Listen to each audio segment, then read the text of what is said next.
present in the courtroom. Is there anything we need to take up outside the presence of the jury at this point in time, Mr. Allen?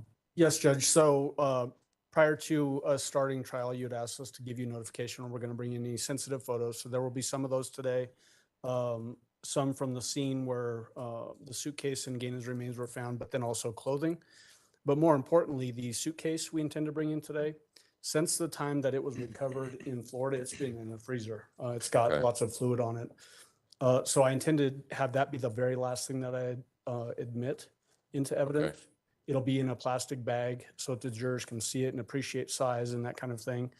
And then what I would like to do is then once it's admitted, unless defense has any specific cross on that item, have it taken right back out. It will smell at the courtroom if we keep it here. Mr. Tellini or Mr. Cook? I would like to take it out, yeah. Oh, you stopped at taken. I wasn't sure if it was cross-examination or what, so. Yeah, I don't know if it'll be cross-examination. But it's okay to bring it in, take it right back out. Okay, all right. All right, so what witness is that going to be through? Our very first one, Kelly Smith, will be our first witness this morning. Okay, okay. And then what I would like to do, Judge, just because of the size of that exhibit, is probably have suitcase. The suitcase is have our investigator come in and actually just hold it for the witness, and then have that investigator show it to the jury, lift it up, and then when we're done, walk it back out. All right, and I assume just substitute photographs for it? I'm sorry? Substitute photographs? We have photos of it as well, yeah. Okay. Just with photos, it's hard to. Hold on just a second. Yep. Yeah, I think it'll be fine. I'm sorry, go ahead. I was just going to say, the photos, obviously, it's hard to get a good feel for actual size. No, and I understand that part, Yeah. so, okay.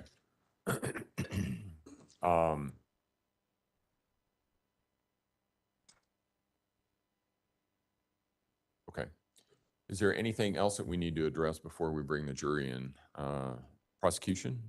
No, Your Honor. Defense? No, sir. Okay, let's go ahead and bring them in.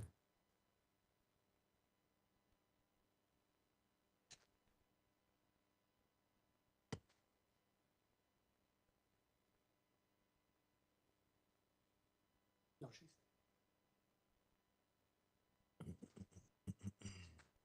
I don't know who's doing this.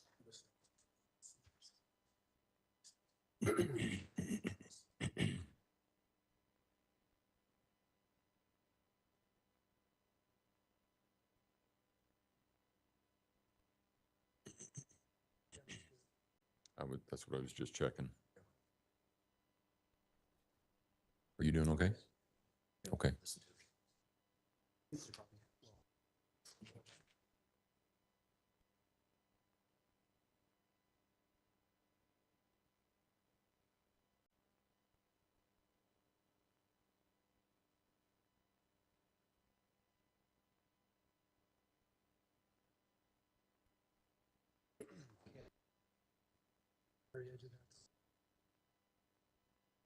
All rise for the jury, please.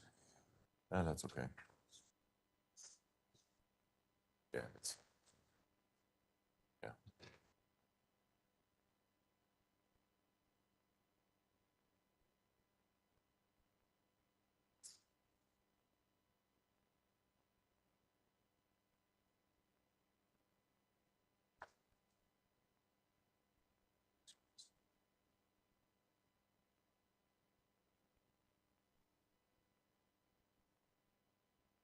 Thank you. You may all be seated.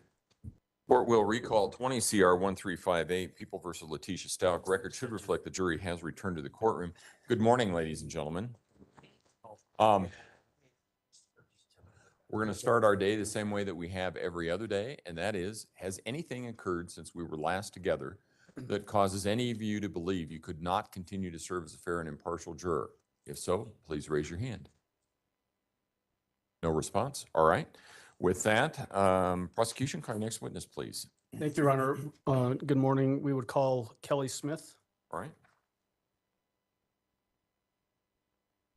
Ms. Smith, if you would step forward and raise your right hand, please, ma'am.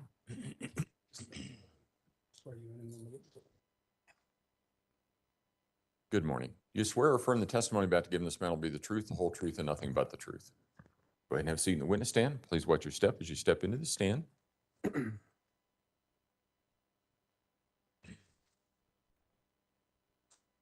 Good morning, ma'am. Will you please introduce yourself to our jury and spell your first and last name for the record? Morning, I'm Kelly Smith, Kelysmith. And there's a microphone there. Slide it closer to you and try to speak into it so that everybody can hear you. Okay, Ms. Smith, who are you employed by? Santa Rosa County Sheriff's Office. What do you do for the Santa Rosa County Sheriff's Office? I'm a crime scene technician, And just because we don't have a Santa Rosa County here in Colorado, where is that? Florida. All right. What's the biggest city in that county? Milton? Milton, okay. Is that very near to Pensacola? Yes, Okay. And Pensacola is in what county? Escambia County, Florida. All right. And I think you said that you're a crime scene technician, is that right? Yes, sir. What education do you have that allows you to do that job? I have several crime scene classes, water classes, suicidal classes that I've taken for the job, and then a 40-hour class that they gave me when I started. The 40-hour class, is that the basic crime scene investigation class? Yes, Was that in 2019? yes, sir. Did you also take a crime scene processing class in 2020? Yes, sir. You mentioned that you took a water class. Was that the aquatic abuse, death, and homicidal drowning investigations? Yes, Was that in 2021? yes, And then you said suicide investigations also? Is that right? yes, Okay. sir. Was that in 2022? I believe so. Let's see. What did you do before you became a crime scene technician for Santa Rosa County Sheriff? I was still employed at the sheriff's office as a 911 dispatcher, How long did you work as a dispatcher? 13 years. What are the duties associated with being a crime scene technician for Santa Rosa County? Documentation, photograph, collection of evidence, packaging of the evidence to turn it in. We do dusting of the fingerprints and take DNA samples. Is it common for you to actually go out to potential crime scenes? Yes, sir.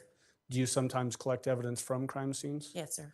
Do you also occasionally attend autopsies? Yes, sir.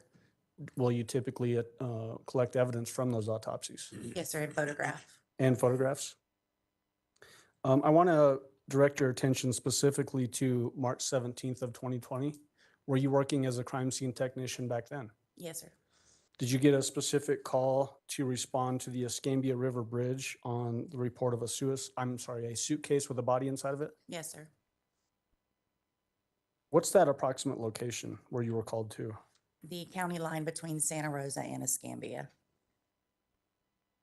And we had previous testimony from other people that had also gone to that bridge.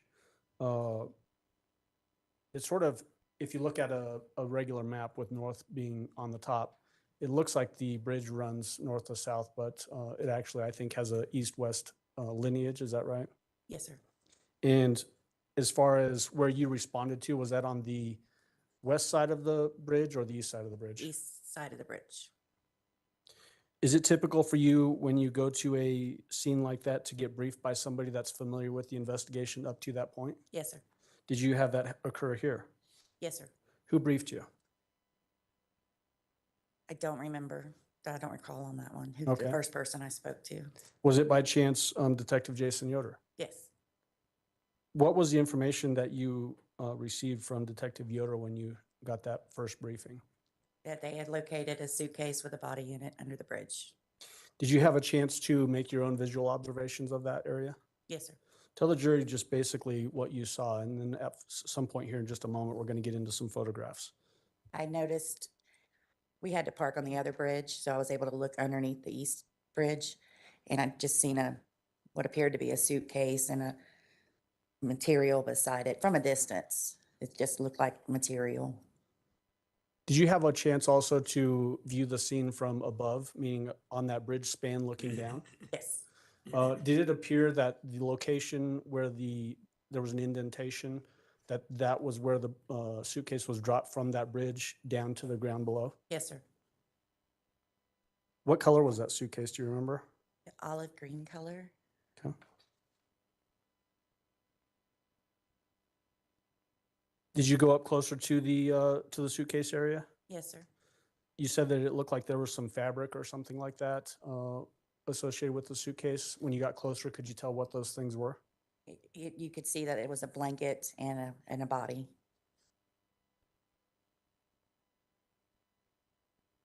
And then you mentioned earlier that it's very typical for you to take photos of scenes. Did you do that in this case? Yes, sir. At this point, I would like to approach and show the witness exhibit 77 through 85, which are You may. photographs. All right, go ahead.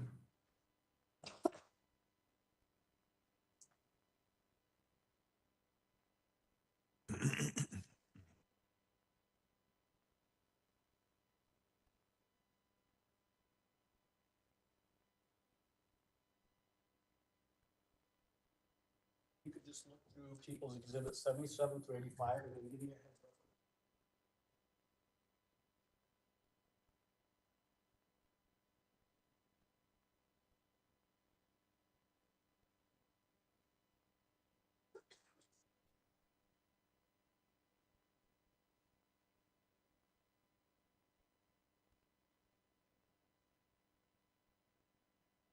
Yes, sir.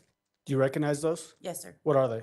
These are the pictures around the suitcase that I've taken.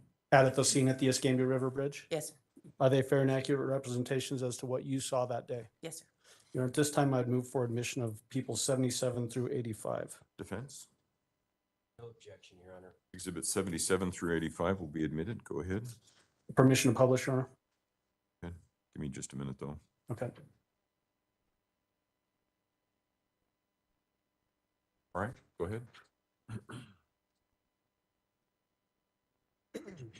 So, Ms. Smith, this is going to be a little bit tricky for you, but I would like you to turn around in the witness stand there. Yep, you found the pointer. And then if you want to, you can actually stand up in the witness stand. But just please make sure when we're describing these photos that you speak loud enough so that the furthest juror from you can hear you. Okay. So point out for the jury what we're looking at there, please. And this is people's, I'm sorry, this is people 77 for the record.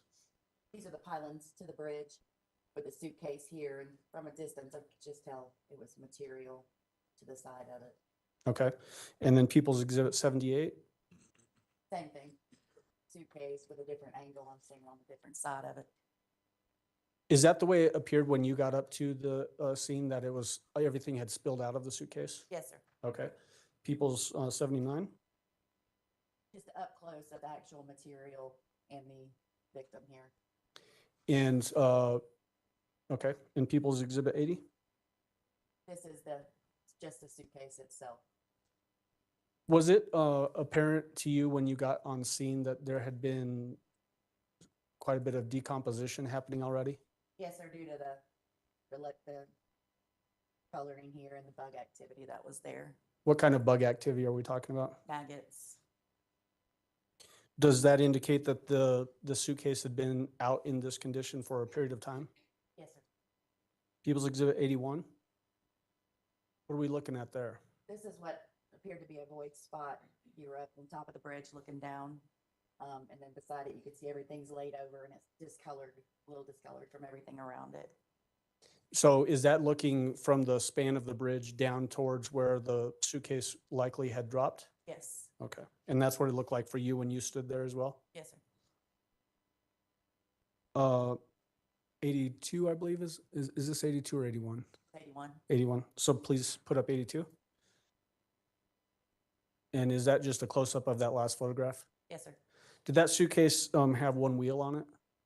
I don't recall. Okay. People's exhibit 83. Just a side view of the suitcase. And do you see a wheel on that bottom left of that photo? Yes, sir.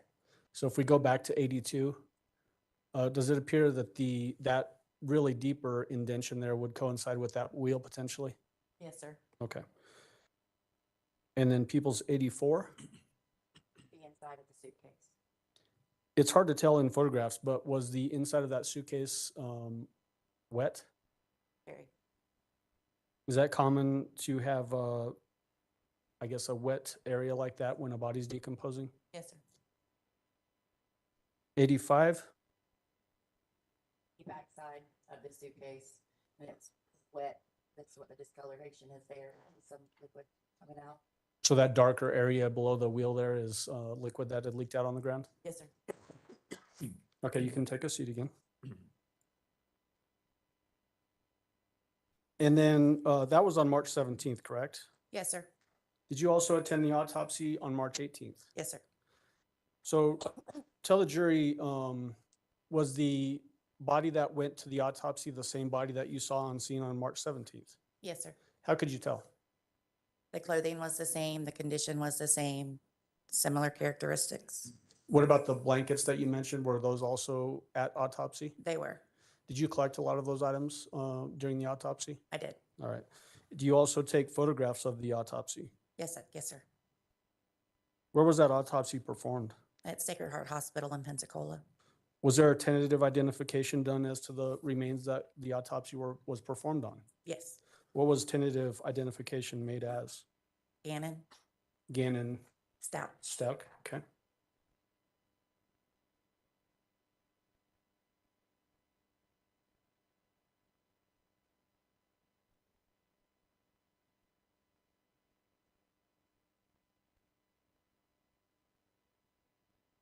Your Honor, may I approach with people's 87 through 102? Okay, go ahead.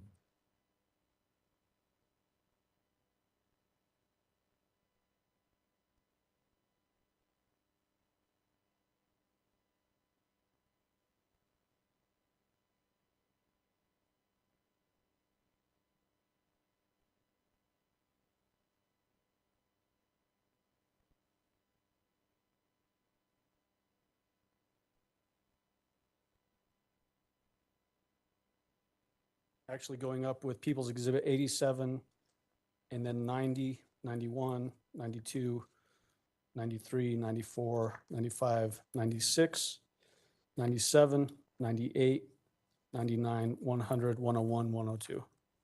So there's a gap for physical evidence that we'll be admitting as well. So it's 87 and then it jumps to 89 through 102? 87 and then 90. Okay, got it. All right, thank you.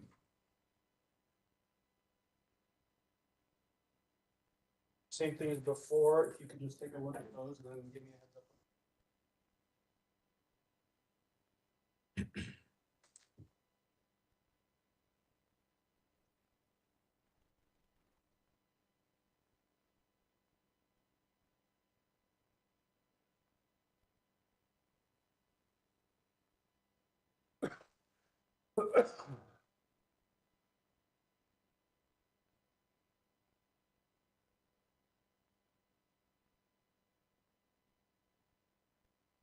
Have you had a chance to look at those? Yes, sir. What are they generally speaking? Pictures from the autopsy. Are they fair Evidence. of evidence? Mhm. Are they fair and accurate representations as to what you saw during this autopsy and things that you collected? Yes, sir. At this time, I'd move for admission of 87 and then 90 through 102. Defense? No objection, Your Honor. Exhibits 87 and 90 through 102 will be admitted. Go ahead. Permission to publish those, Your Honor. May.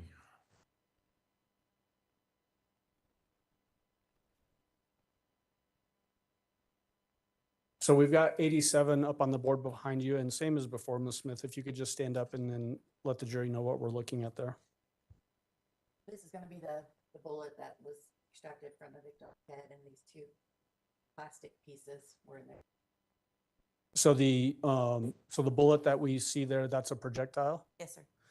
Is that typically expelled out of the end of a firearm? Yes, sir. I know it seems obvious, but we got to be technical, right? What about those plastic pieces there? What do those appear to be? From my understanding, they were part of the bullet. Okay. And then you said that these were recovered during the autopsy. Do you remember where specifically? I believe the head. The head. And then I want to approach with people's 88 and 89. Go ahead.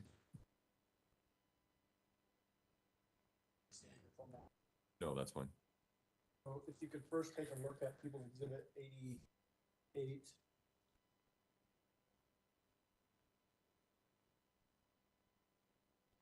Okay. You recognize this item? Yes. Does it appear to be in the same or substantially same condition today as the day that you collected it? Yes, sir. And what is it appear to be?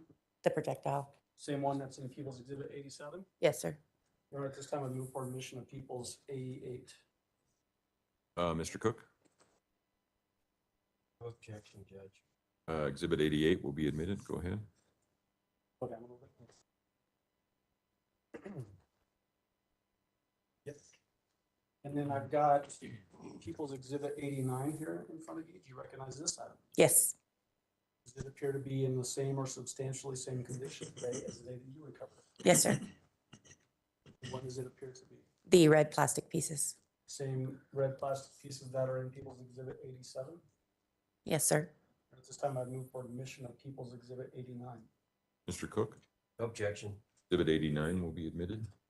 Or if we can just have the witness display these to the jury by walking in front of the witness stand. Where that's fine. Box. Starting with the 88, if you could just hold this up like this and then just walk slowly in front of the jury box.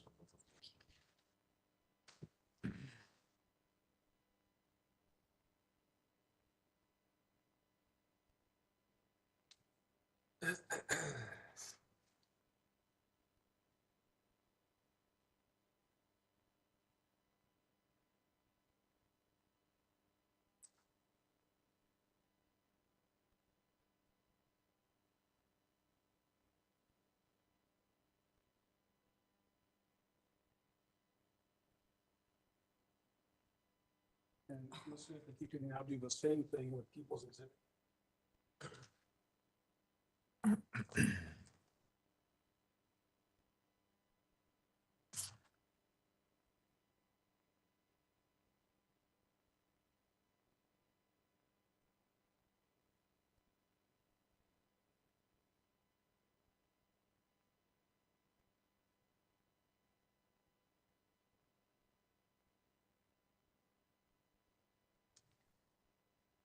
Just set it on the table.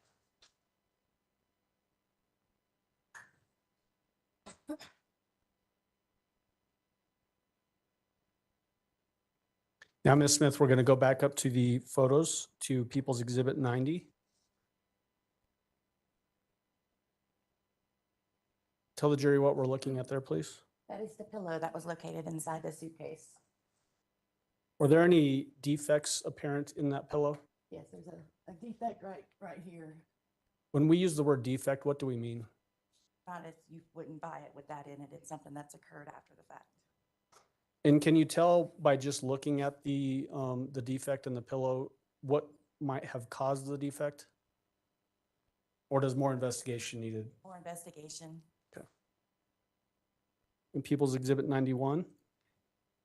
This is the other side of the pillow. It was one of those that had reversible on each side.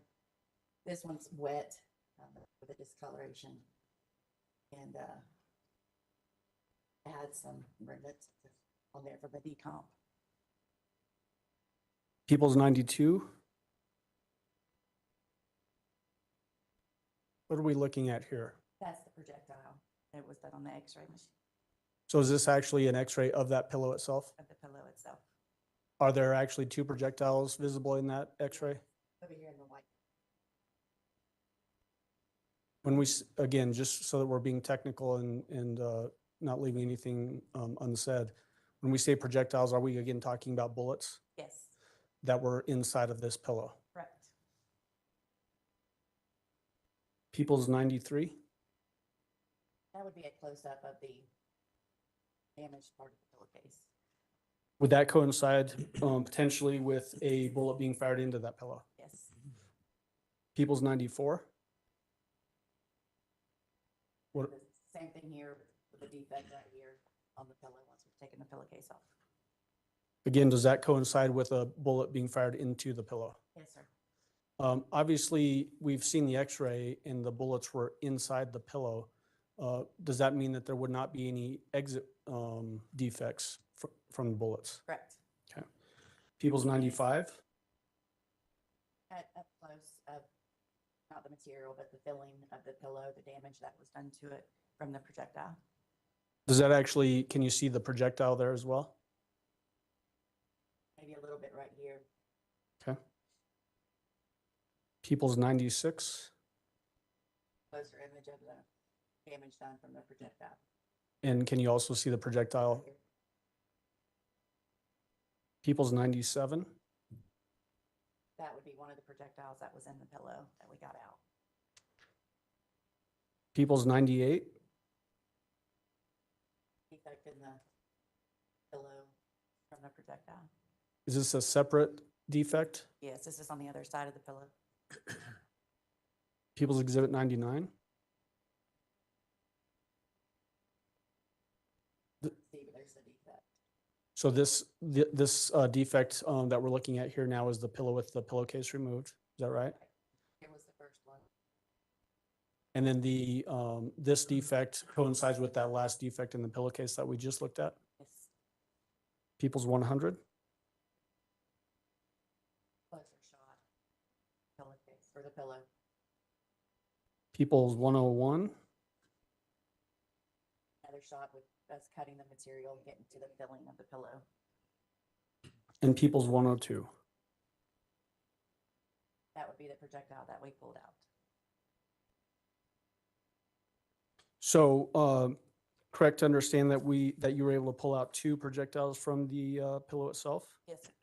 At this time, I'd like to approach the witness with People's Exhibit 103. You may, go ahead.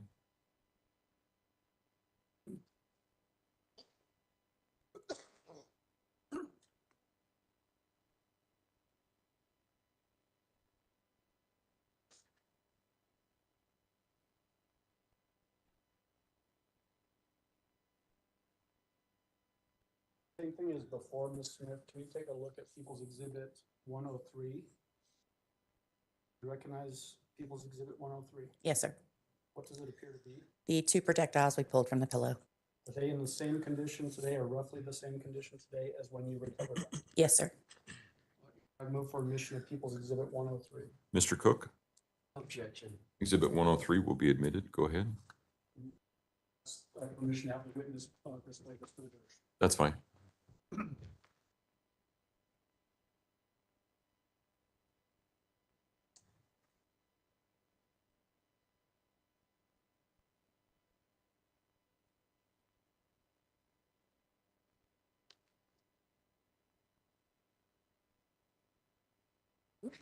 Extra step there.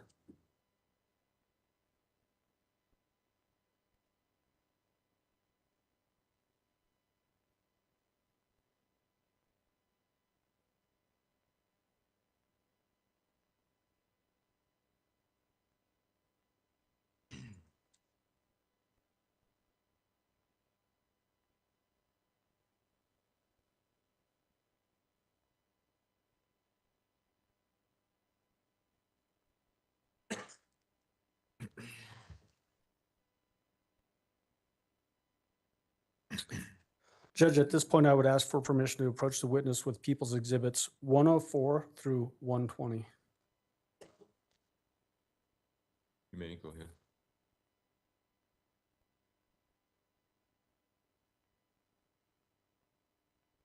Yeah.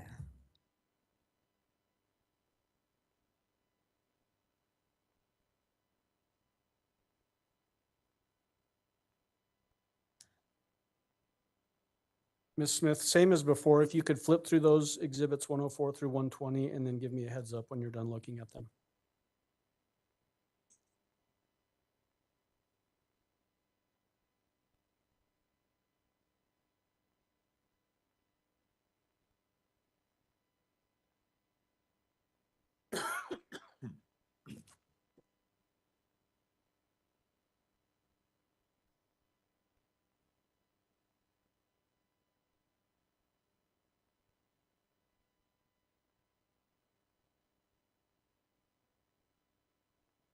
Yes, sir. Do you recognize the photos 104 through 120? Yes, sir. Are those photographs that you took during the autopsy of Gannon Stauch on March 18th, 2020? Yes. Are they fair and accurate representations as to what you saw that day? Yes. All right, move for admission and permission to publish 104 through 120. Mr. Cook?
Okay, all right. All right, court will exclude Exhibit 104 as cumulative. Court will admit Exhibits 105 through 120.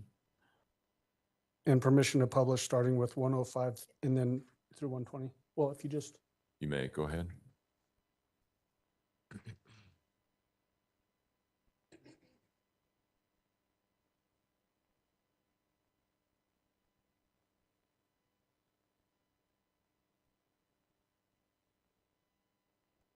okay, same as process as before, Ms. Smith. If you could just stand up and tell us what we're looking at here. First, in a general sense, what are we looking at?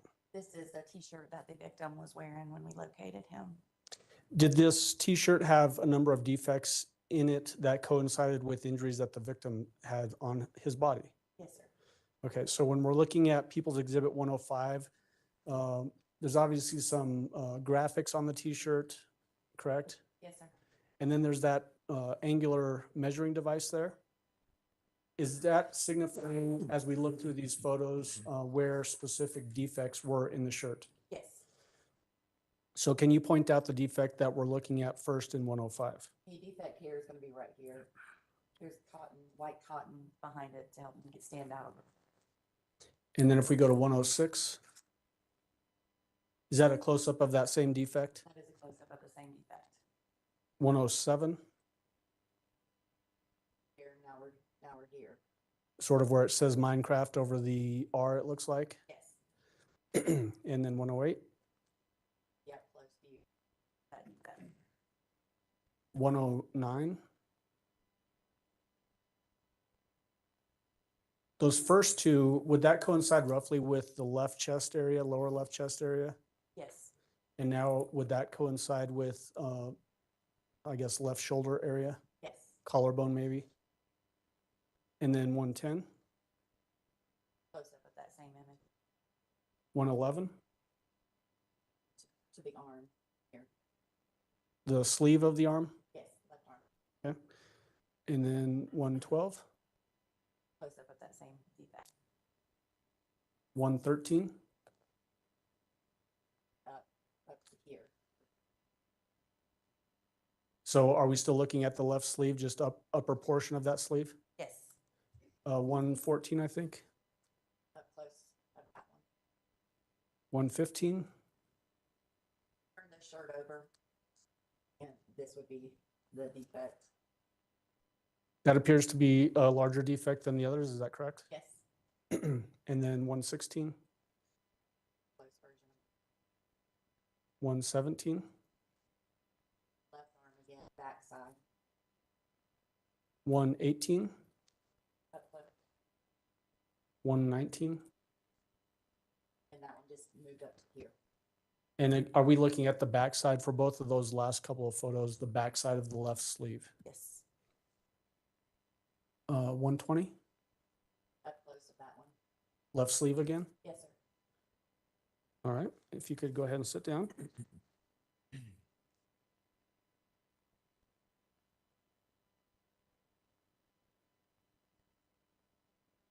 Or may I approach with People's Exhibit 121 through 141? You may go ahead.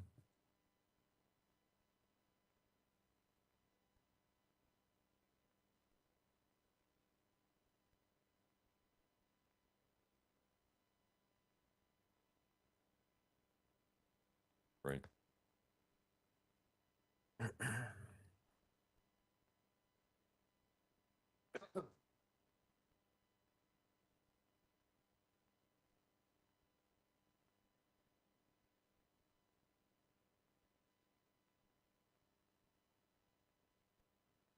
Go ahead and flip through those and then let me know when you're done.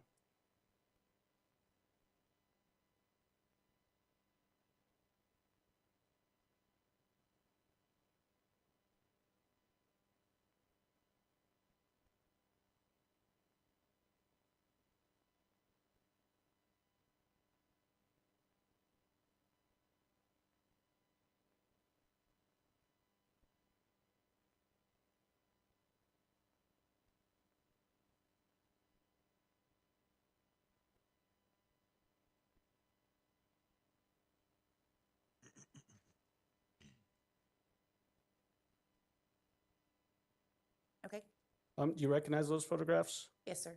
What are those photographs of? The jacket the victim was wearing when we located him. To sort of contrast what we just looked at, the t-shirt, was that a basic cotton t-shirt with the graphic writing on it? Yes, This jacket that we're going to look at next, is it more of a nylon type jacket? yes, Is it the jacket that the victim was wearing that you recovered at autopsy? yes, Are these fair and accurate representations as to what you saw of that jacket at the autopsy on March 18th, 2020? yes. And at this time, I move for admission of 121 through 142 and permission to publish. Mr. Cook? It's done. We moved it to the bench. Okay. About his, Council approach, please.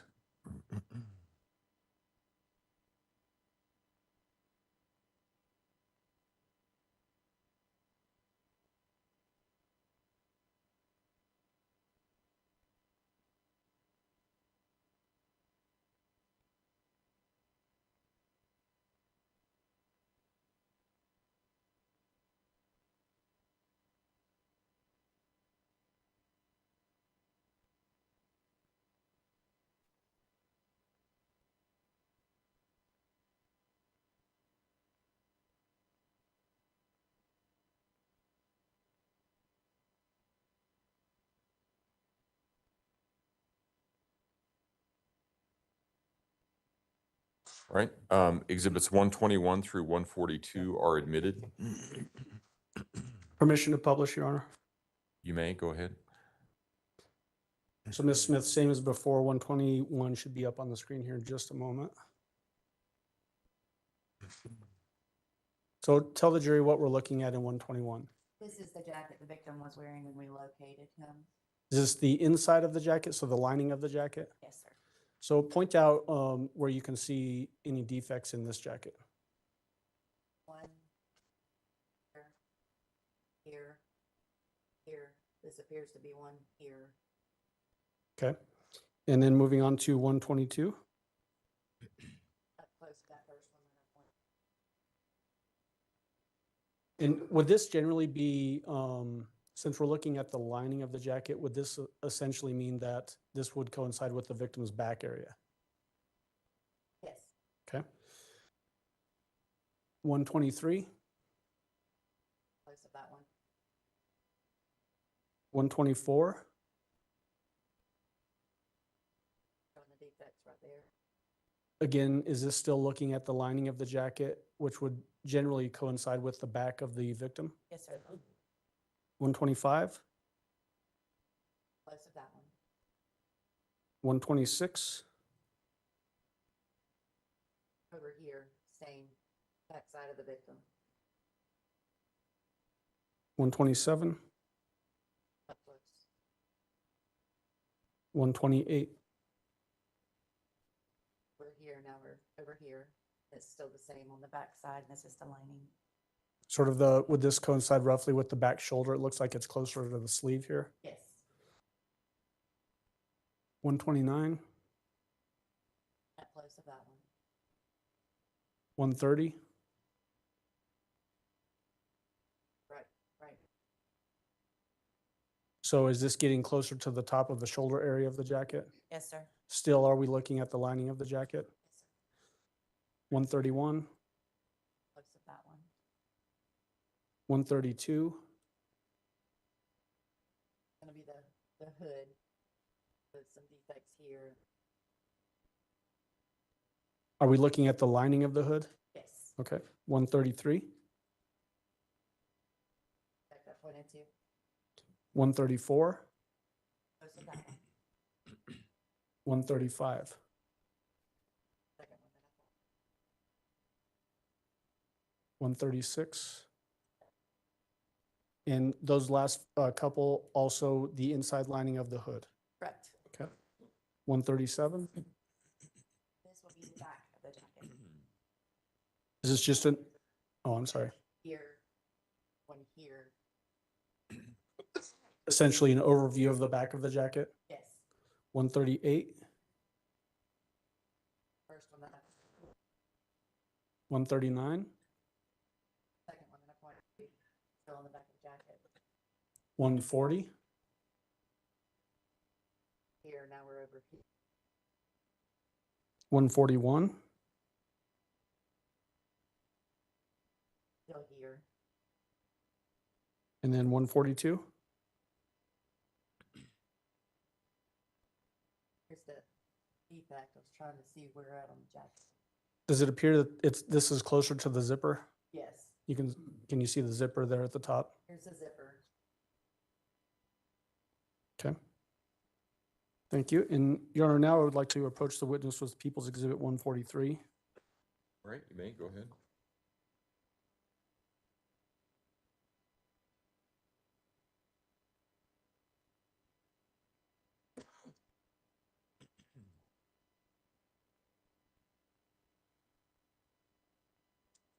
You had a chance to look at People's 143. Do Yes, sir.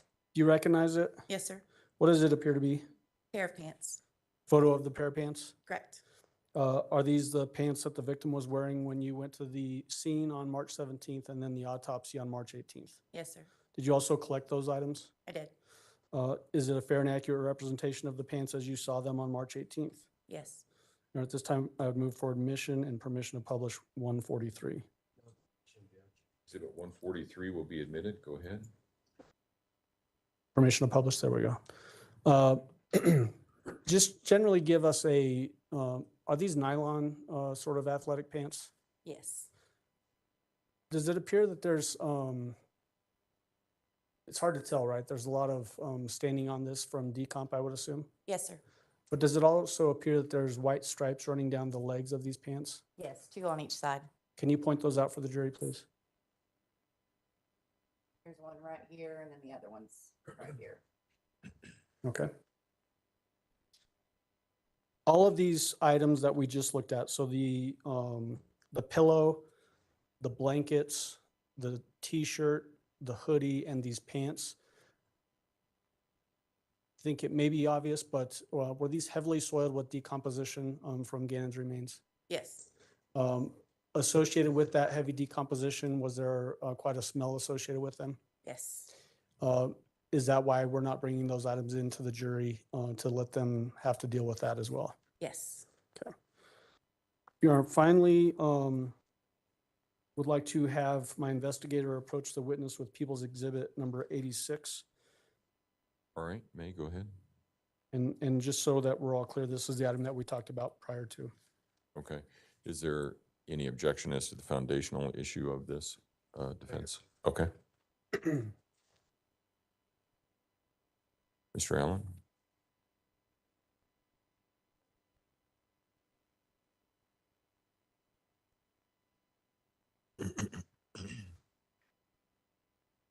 So, Ms. Smith, our investigator Cecil Weir is going to help with this item because of the size of it. But if you could just take a look at it and let me know if you recognize People's Exhibit 86.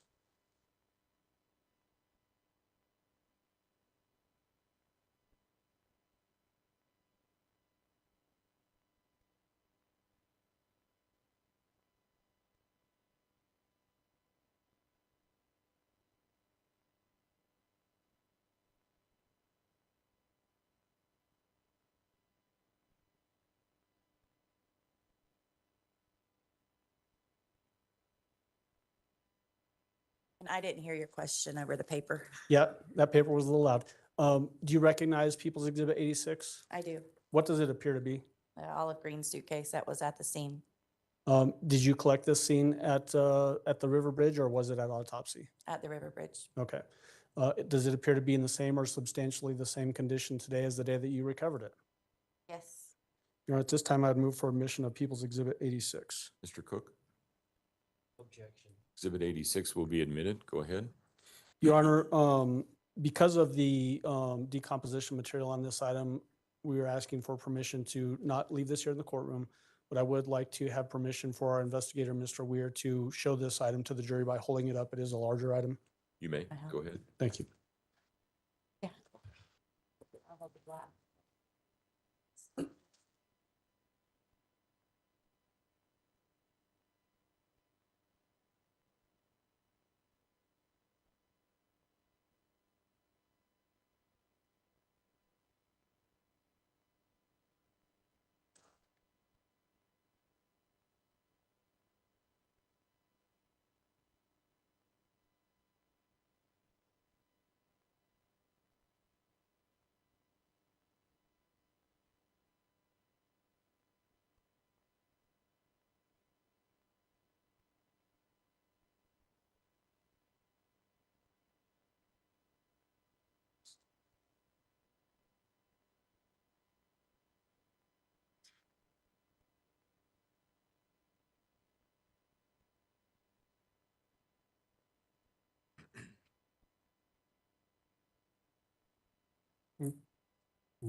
Thank you, ma'am. Does that suitcase have a broken handle on it as well? Yes, sir. If Mr. Weir holds that up, can you point that out to the jury? This handle right here, not attached. And then just so that we're all clear, although I think it's probably fairly obvious, but we need to build a record as well. All of the items that you saw out at the Escambia River Bridge, so the 2 blankets, the pillow, and Gannon's remain inside of this suitcase? Correct. And if I wasn't clear before, the clothing that I mentioned and that had heavy decomposition material on them, was that true also for the blankets and the pillow? Yes. Okay. Thank you. And so at this point, Judge, I would ask if we can just have our investigator take that item back out before it starts to, Is there an objection? No, Your Honor. All right, you may, go ahead.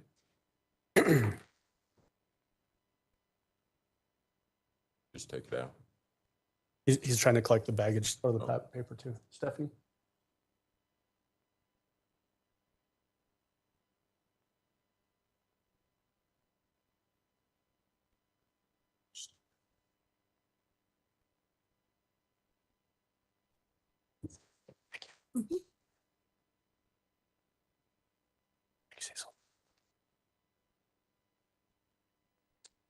All right, Ms. Smith, just a couple more questions for you. How long have you lived in that, I guess, greater Pensacola area? 45 years. Are you familiar with several bridges in that area? Yes. The Escambia River Bridge obviously is the one that we've been talking about today, correct? Yes, sir. Is there also an I-10 bridge Yes. and then a 98 Pensacola Bay Bridge essentially? Yes. Of those bridges in the area, is the Escambia River Bridge less traveled or more traveled than the other bridges? Less. Less traveled. And then are you also familiar with I-95? Yes. Where's I-95? It goes along the east coast of Florida. Okay. All right, that would be my questions for this witness. Cross-examination, Mr. Cook?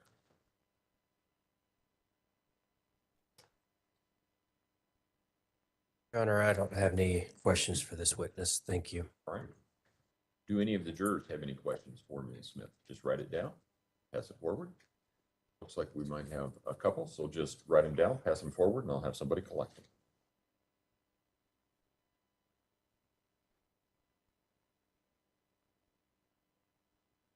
You want me to retrieve them, Your Honor, or? Yes, yeah, just put them on the bar in front of you there, pass them forward, put them on the bar in front of you, and then Mr. Allen, if you would retrieve those, please, and counsel approach.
Ms. Smith, was the suitcase cleaned? It appears cleaner.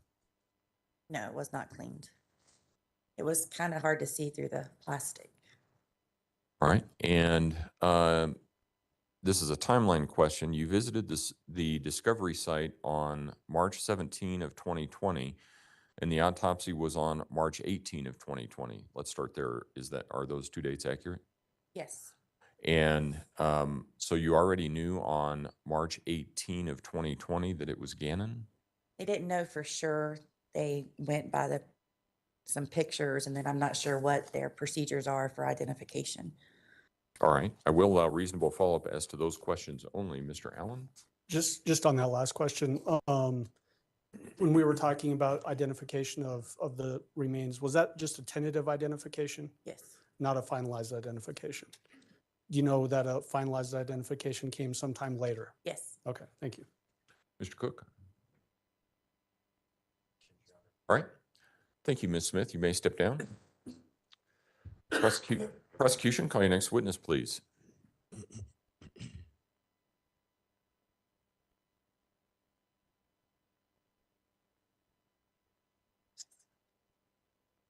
Morning, Your Honor. People call Trevor Seifert to the stand.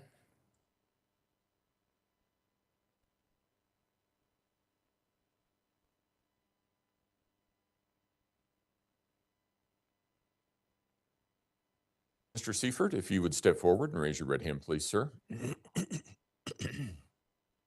Do you swear or affirm the testimony about to give in this matter will be the truth, the whole truth, and nothing but the truth? Go ahead and have a seat in the witness stand. Please watch your step as you step into the stand.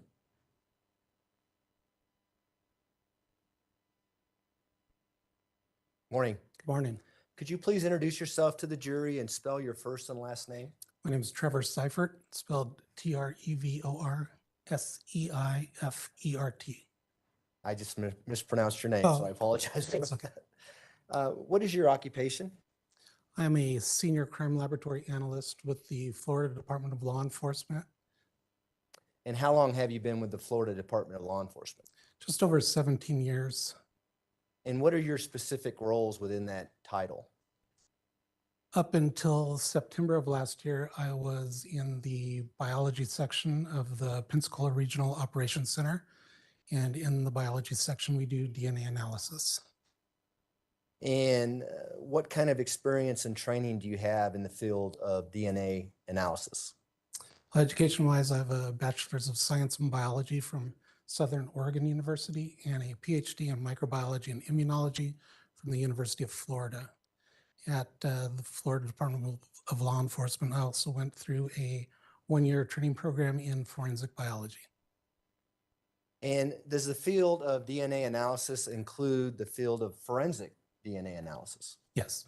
And have you been practicing in that field within the role that you just described? And approximately how many investigations have you been involved in where you've done some DNA testing in the field of forensic DNA analysis?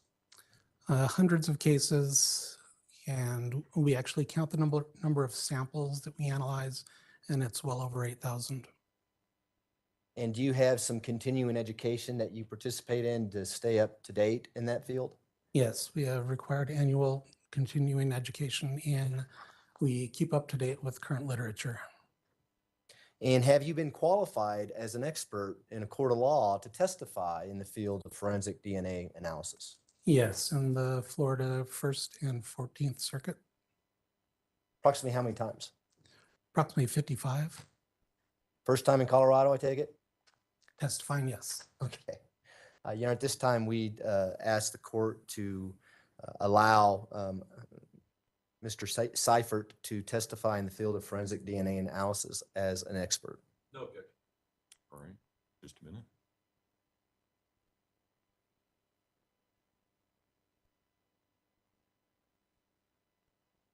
Ladies and gentlemen, a person may be qualified as an expert by education, experience, skill, or training.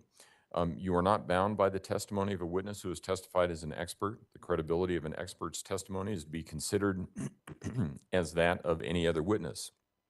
You may believe all of an expert witness's testimony, part of it, or none of it. The way you give the testimony is entirely your decision. Mr. Young? Thank you, Andrew. Could you please educate us in the field of DNA? What is DNA? Where does it come from? That kind of thing. Sure. DNA stands for deoxyribonucleic acid. It is a molecule that is found in every cell of your body except for mature red blood cells. It carries the instructions for the development structure of all living organisms. At FDLE, Florida Department of Law Enforcement, we do what is called STR DNA analysis. And STR stands for short tandem repeats. Short tandem repeats vary between individuals, and the number of repeats at markers that we look at are what differ between individuals and create their unique profile. We look at 21 different areas in the DNA, which I'll call markers, and 3 gender markers that can tell us whether the DNA is consistent with a male or a female.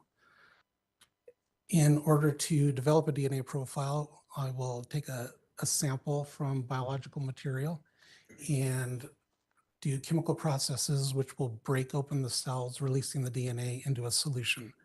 I then place this solution onto an instrument that quantifies the amount of DNA that I was able to obtain from the sample.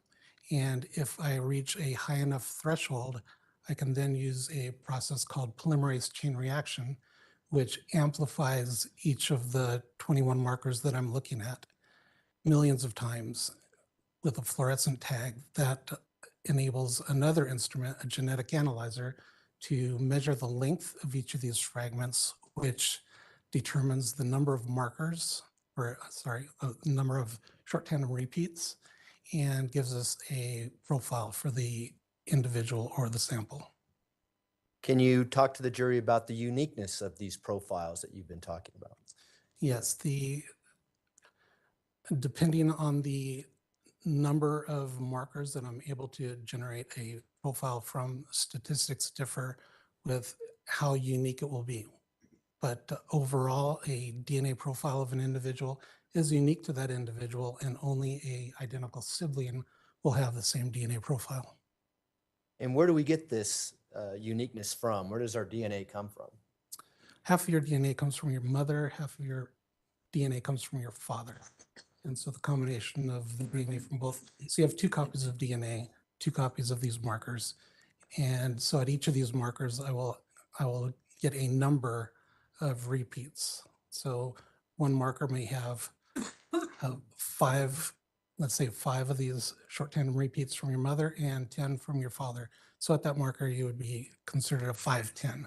And what we're looking at when we're comparing profiles from a questioned sample to a known individual, we're looking at those numbers and matching those numbers.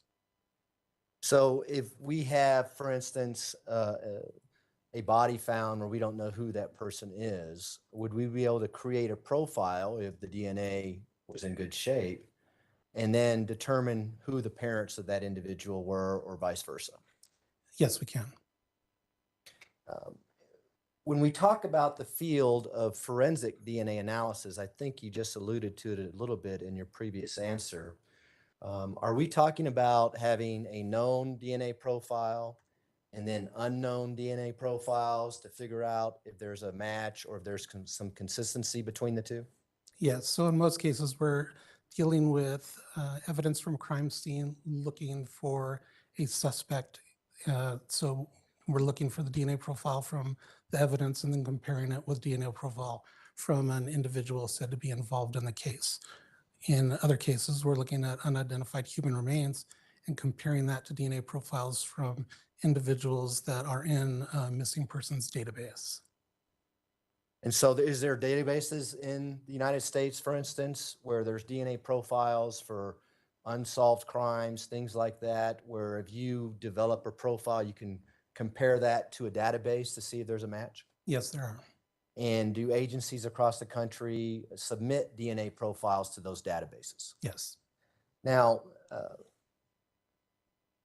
where does this DNA come from? What do people leave behind where you might be able to obtain DNA profiles from?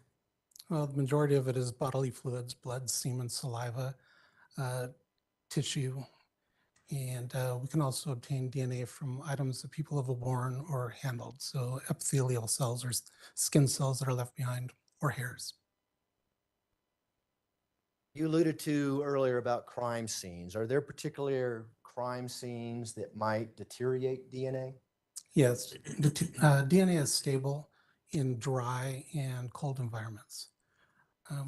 When it's out in the natural environment, DNA is degraded by the human body. Once a cell dies, it releases enzymes that breaks up the DNA. Microorganisms also break up DNA. So in hot, humid, wet or damp environments, the DNA is degrading rapidly. I'm going to take you back to 2020, in particularly March 17th of 2020. Were you familiar with a body that was discovered underneath the Escambia Bridge there by Pensacola, Florida, around that time frame? Yes, I was. And after autopsy and in the investigation, were you asked to conduct some DNA analysis to confirm the identity of this individual who was found deceased under the bridge? Yes. Tell the jury about that. What did you do? And we'll get into your results in a second. In the first submission of evidence that I received from our medical examiner, I received buccal swabs, which are swabbings from the inside of the cheek of an individual, and a card with a couple drops of blood. I then performed the analysis that I already explained, where I took samples from each, broke open the cells in solution, and attempted to obtain DNA profiles. The blood sample did not give me enough DNA to amplify and get a profile. And the buccal swab gave me enough DNA to attempt to develop a profile. However, the results were so low that I could not interpret the results. And what was your understanding of the condition? Did you later determine that this was Gannon Stauch? Yes. I'm just going to use Gannon Stauch as who we're talking about here. Did you learn about the condition of Gannon Stauch's body as it laid underneath that bridge, February to March of 2020? Yes, I heard that it was a body in a suitcase, and based upon the condition of the initial evidence that I received, the buccal swab and blood stain, I could tell that it was a decomposing body. And was it surprising to you that you were not able to get enough DNA from the buccal swabs and the blood card from autopsy to develop a profile? No, not at all. Why is that? During decomposition, the DNA breaks down, and usually we have to go to a harder tissue such as a bone or teeth. And is it because of the deterioration that you alluded to earlier, Gannon's body being under the bridge by water in the humidity and heat of Florida? Yes, and the amount of time. And I think you just said you had to go to some bone. Tell us about what you did with the bone and why did you go to the bone? Yes, next I received a rib bone, and I took numerous samples from the rib bone at separate times. So initially I swabbed some of the tissue on the rib bone, took a cutting of the rib bone, and went through the process of trying to get DNA from those. The swabbing of the tissue resulted in not enough DNA to go any further. The cutting from the tissue, I again got a very low amount of DNA, but was not able to interpret a profile. So I went back to the bone again, broke it open and removed marrow, and went through the DNA analysis again, and again was only able to obtain information, but not enough to interpret. Went back to the bone again and actually took pieces of the bone and did a longer process. It takes several days to get a DNA profile from. And with that, I was able to get a partial profile. So a complete profile is information at all 21 of the markers we're looking at. And with this partial profile, I was able to get information at 9 markers. So the difference between the markers is the length. So the longer a marker is, the more likely it's going to be chopped up and not give us any information. And so when you were able to get these 9 markers you alluded to, this was from a rib bone, correct? Correct. Did you also have at least information that there was a tentative identification that this was Gannon Stauch? Yes, I did. And did you also have indication that there was a DNA profile developed for Gannon Stauch here in Colorado Springs at the Metro Crime Lab. Yes. Did you contact the Metro Crime Lab with the 9 markers or the profile that you developed from the rib bone to see whether or not there was a match with the known profile from Gannon Stauch that we had here in Colorado Springs? Yes, I did. And what was the results of that? I received confirmation back from them that they had a match with the profile that I generated from the rib bone and a case here. And what does that mean? That means that the markers that I obtained a profile from matched a standard or a DNA profile that they had developed here in this case. Was that confirmation, at least for you, that that was the body of Gannon Stauch? Yes, if it were a case that I was working through to the end, I would have continued working to obtain a complete profile from the remains. And then I would also need to obtain whatever piece of evidence they used to get the complete profile from here in Colorado and compare those myself and then perform statistics, which would give you a likelihood ratio on how good of a match it was. And do you know whether or not anyone from Colorado Springs did exactly what you just described? I assume that they did, but I do not know. Essentially, when you made this determination that the 9 profiles from the rib bone matched the known profile for Gannon Stauch, did the El Paso County Sheriff's Office and the Metro Crime Lab here in Colorado Springs kind of take it from there and take over the investigation? Yes.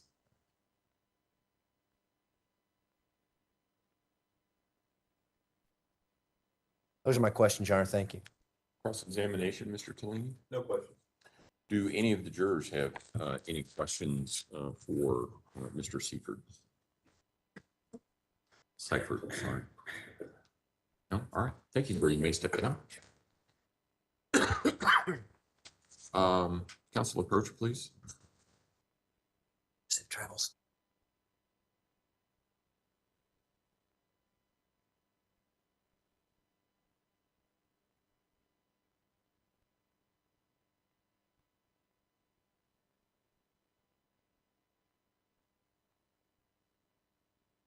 All right, prosecution, call your next witness, please. Call Alexis Peck to stand here. Last name again? Peck? Heck. Thank you. Peck. Hack. I'm sorry. P-A-C-K.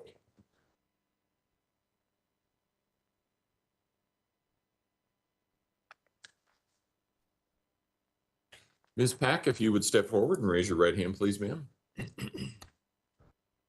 Up here. You swear affirm the testimony about to give in this matter will be the truth, the whole truth, and nothing but the truth.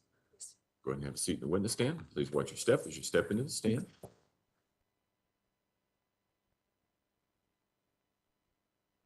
Morning. Good morning. How are you doing? Good. How are you? Good. Could you introduce yourself to the jury and spell your last name for the record? Alexis Pack, P-A-C-K. And where do you live, Miss Pack? Pensacola, Florida. First time in a courtroom? Yes. Everyone's really nice in here, I promise, okay? Okay. Miss Pack, what do you do for a living? I just stay at home now. I did work at the hotel as a front desk agent. Okay. And when you say the hotel, are you talking about the Candlewood Candle- Suites? Yes, sir. And which Candlewood Suites did you work at? The one in Pensacola on Davis Highway. And how long were you working there? I worked there for 3 years. Were you working there back on February 4th of 2020? Yes, sir. And as part of that job at the front desk, would you routinely check people in, check people out, that kind of thing? Yes, sir. And would you fill out paperwork as you did that? Yes. May I approach the witness, Your Honor? Me? Hand you what's been marked as People's Exhibit 181. And it's in a plastic folder. You can pull out that document if you like. I believe it's a 3-page document.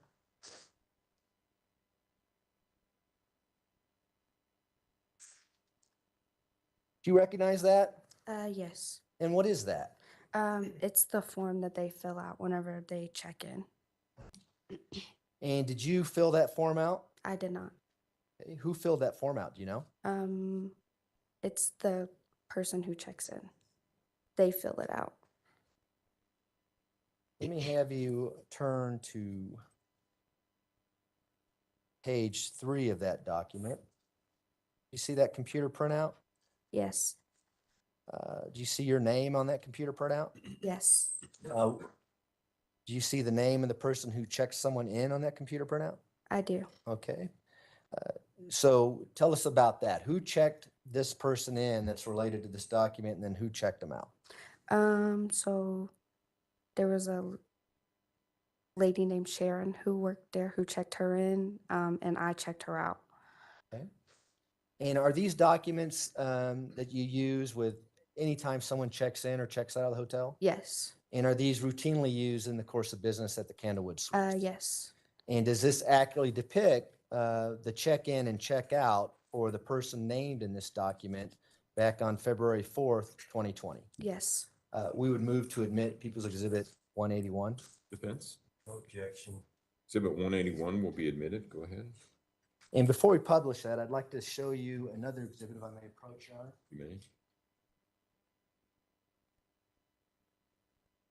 Show you People's Exhibit 221. It's already been admitted into evidence. You recognize this overhead photo here? Yes. And I don't want to be Captain Obvious here, but there's a label that says Candlewood Suites there. Yes. Do you recognize that? Is that where the hotel is located at? Yes. And is that where you were working on February 4th, 2020 when this person checked in? So I don't think I was working when she checked in, but when she checked out. Did she check out on February 4th, 2020? So I'm not sure if she checked out with me or if the housekeeping staff told me she was gone, and that's why I checked her out. We'll get to that in a second. Okay. Just for the record, I'll publish to the jury again.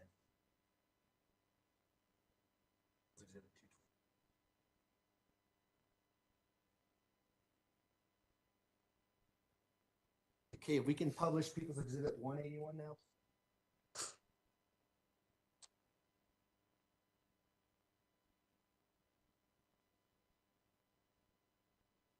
It's kind of tough to see on the TV screens.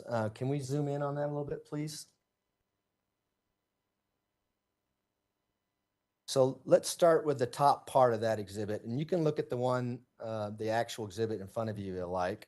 Okay. What is the name of the person who checked in back on February 4th, 2020? I don't know how to say the last name, Okay. but it's Letecia Stauch. Okay, you did a pretty good job with the last name. And again, I know it says there, but where is this person from, at least what they're saying when they check in? South Carolina.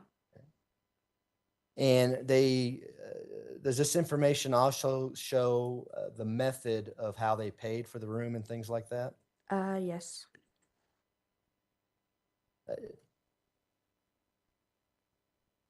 Down below it says, where it says reservation information, Mhm. it says company, and it says Ford Motor Company. Where did that come from? Do you know? So that's a fixed rate we would have had in the system for that company. And so whoever is getting the reservation, would they have to tell whoever's working the front desk that I'm with the Ford Motor Company to check in? So yes, or if they make it online, they can put that in themselves if they have the rate code. But you get that from the person, whoever's making the reservation. That's not something you just put in there. No.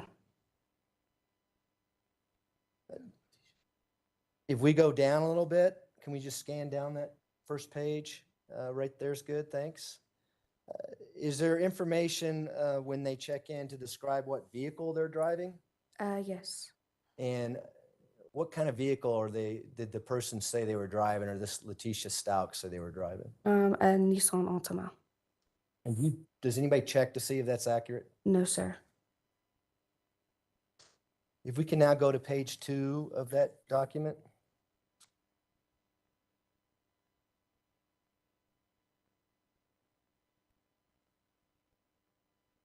Again, we have page 2 of this exhibit. Again, Ford Motor Company, is that again the same information Yes. that you get from the person who's checking in? Yes.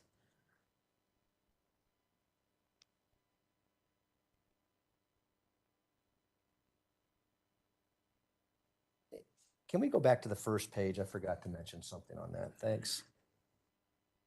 Or just the top part. Appreciate it. You're familiar with the rooms there at the hotel? Yes. What is a standard suite 1 queen non-smoking mean? It's just one queen bed. Standard room, I take Yeah. it? Okay. You know, I went to law school, so that's how I come up with these great questions. Can we go to page 3 of that document now? We rotate that so we can, I'm asking you to do a lot. I appreciate that, Ms. Grantiano. It won't rotate, huh? All right. Well, let's look at this page here. Does it have the times that the person actually checked in and the times they checked out? Yes, sir. Could you please tell the jury the time that Ms. Stauch checked in to the hotel? It looks like it was 12:23, I think. Okay. And you base that on the 0023 that we see on the document? Yes, sir. And that would have been on what date? February 4th, 2020. And then your name is associated with the checkout. What time did this individual check out? 11:11.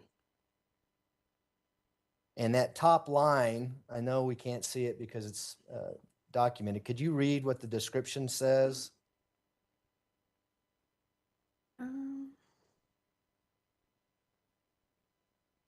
Where it says checkout. It says Stauch, Letecia. Okay, it says Stout Letecia checking out on 2/4/20, having arrived 2/3/20. Now, does that indicate when the reservation was actually made? Yes, So the actual checkout time would have been what is documented on this page. correct.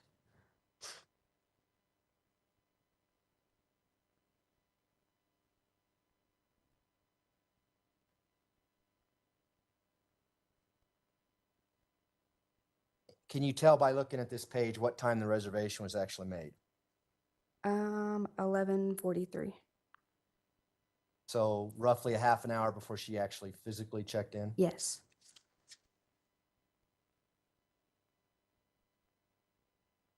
Does this document indicate to you how many guests would have been checked in on that date? No. If you go down to that back to the first page, kind of the second area on that first page, we can zoom in on that, please. Thanks. Scroll up a little, please. And keep going. Yep, there we go, right there. Do you see where it says number of guests? Yes. What does it say there? 1. And do you know when this document was signed? Was it when they check in or when they check out? When they check in. Those are my questions, Your Honor. Thanks. Cross-examination. Thank you. Good morning, ma'am. Good morning. My name is Will Cook. I'm an attorney for the defense. I'm going to ask you a few questions, okay? Okay. So you had nothing to do with the check-in in this case, No, sir. okay? And you can't remember if you actually checked out on February 4th No, or the 5th, this Letecia Stauch? no, sir. Would you be able to recognize the person that checked out or you checked out on that date? No, sir. Okay.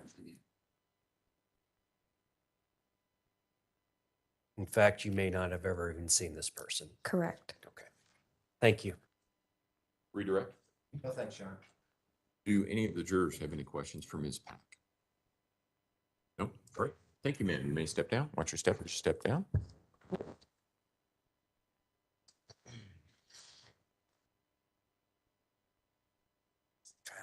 All right. All right, ladies and gentlemen, we're going to take our morning recess until about 10:45. If I can have all of the jurors back in the jury room at 10:45, we should be able to start on time at that point.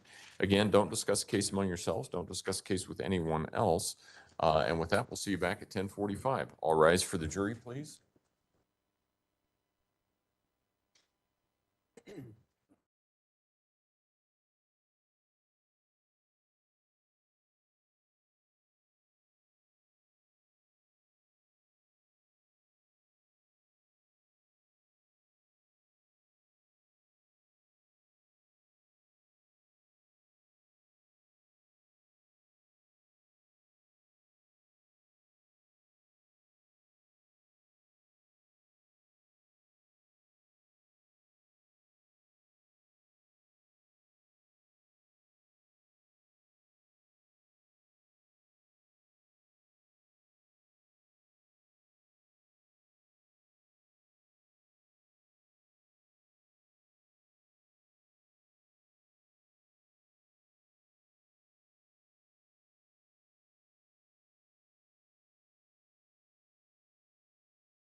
please, sir.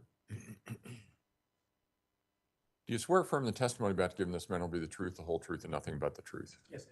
Go ahead and have a seat in the witness stand. Please watch your step as you step into the stand.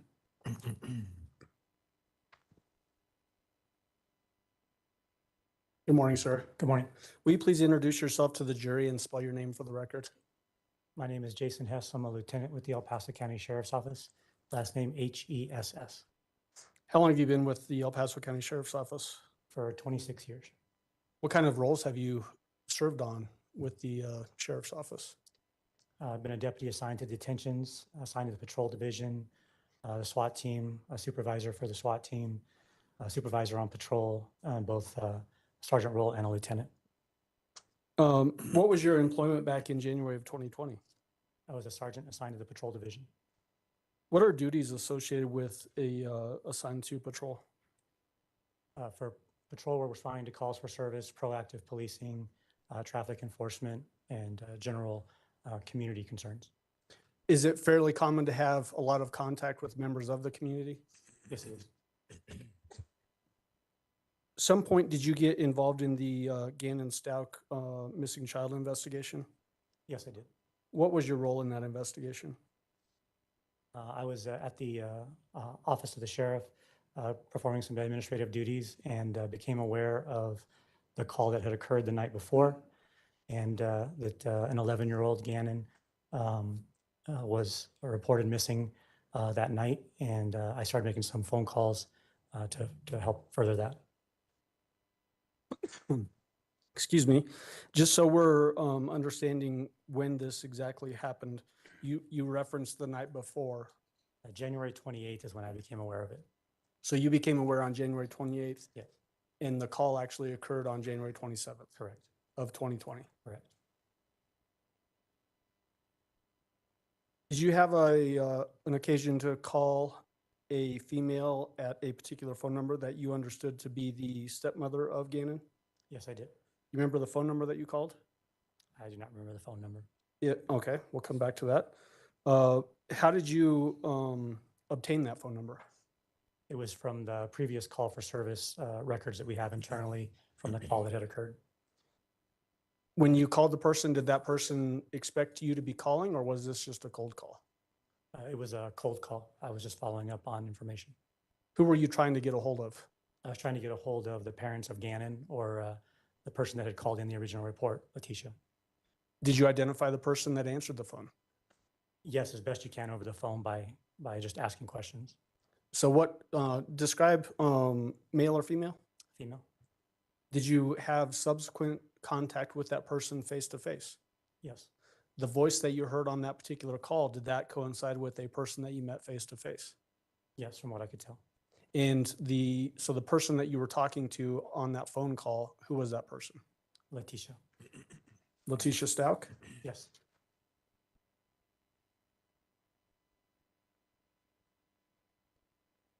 What did you want to gather from Letecia Stauch at that particular time? The first thing I wanted to know is had Gannon returned home? And if he had not, had she learned any information or got any other information as to where he might be? What information did Letecia Stauch give you during that phone call? That he had not returned home and she had no further information. Did she also make reference to the fact that deputies had searched the home the night before? Yes, one of the procedures that we do is to conduct a search, and I wanted to make sure that had occurred. So I asked her if deputies had searched the home, and she said that they had. Did you get from her permission to put Gannon's photo out in the media? Yes, I did. Did she give you a photo, or did you already have one? I do not recall if I asked her to send one or if one was obtained during the original report, but we did have a photo, and I provided that to our public information officer to push that out to media and social media resources to get his photograph out there and available. And did that in fact occur, that a photo of Gannon was pushed out? Yes, pretty quickly that occurred.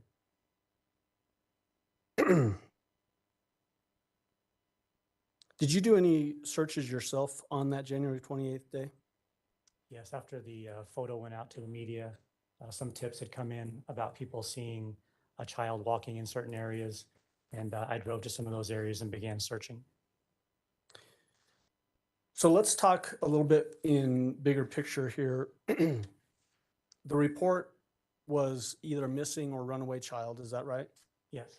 Does that sort of guide you in those early stages of a case like that as to what you might be doing? Yes. And then the age of the child is also a major factor. So tell the jury about that, those factors that you would be considering and how that would potentially drive the investigation in those early stages. In this particular case, an 11-year-old child who is unaccounted for during winter months, so cold, and now overnight is at an extreme risk, and they're considered that within our agency. So additional resources are immediately put into place to start that search, which would be different than a 16-year-old who's run away 5 times in the past and has come back a day later. So different styles of approach to those. And as it relates to the information you had, who was it that reported that Gannon was either missing or had run away? His stepmother, Letecia. On that same day of January 28, 2020, did you respond to Starbucks on Mesa Ridge Parkway? Yes, I did. Why did you go to Starbucks?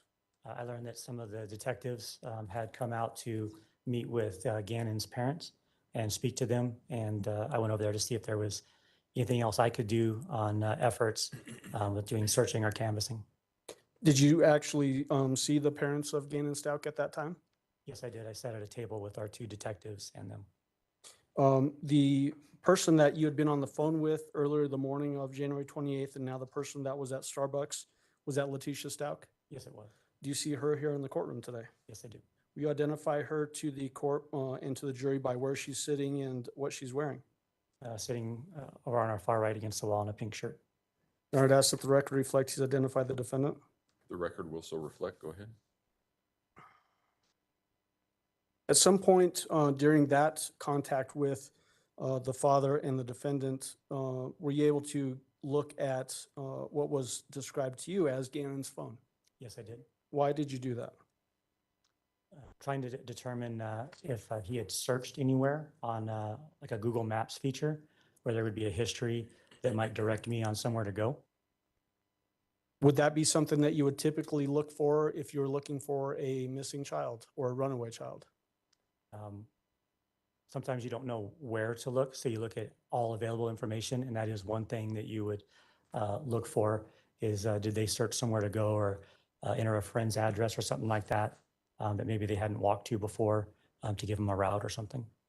And not necessarily asking you for the address that you found in there, but did you learn of an address and then that ran to ground, meaning it was not really associated with the missing person here? Correct. Did the defendant herself at some point show you a picture of somebody that had been reported that looked like Gannon or that she thought was Gannon? Yes, there had been some Facebook groups that were active in attempts to help locate Gannon, and she had been forwarded a photograph from one of those groups. Did you do anything with that information? We took that photograph and attempted to identify if it was in fact Gannon or not, and we were subsequently able to determine that it was not Gannon and that somebody else identified it as their child based on clothing and items they were carrying.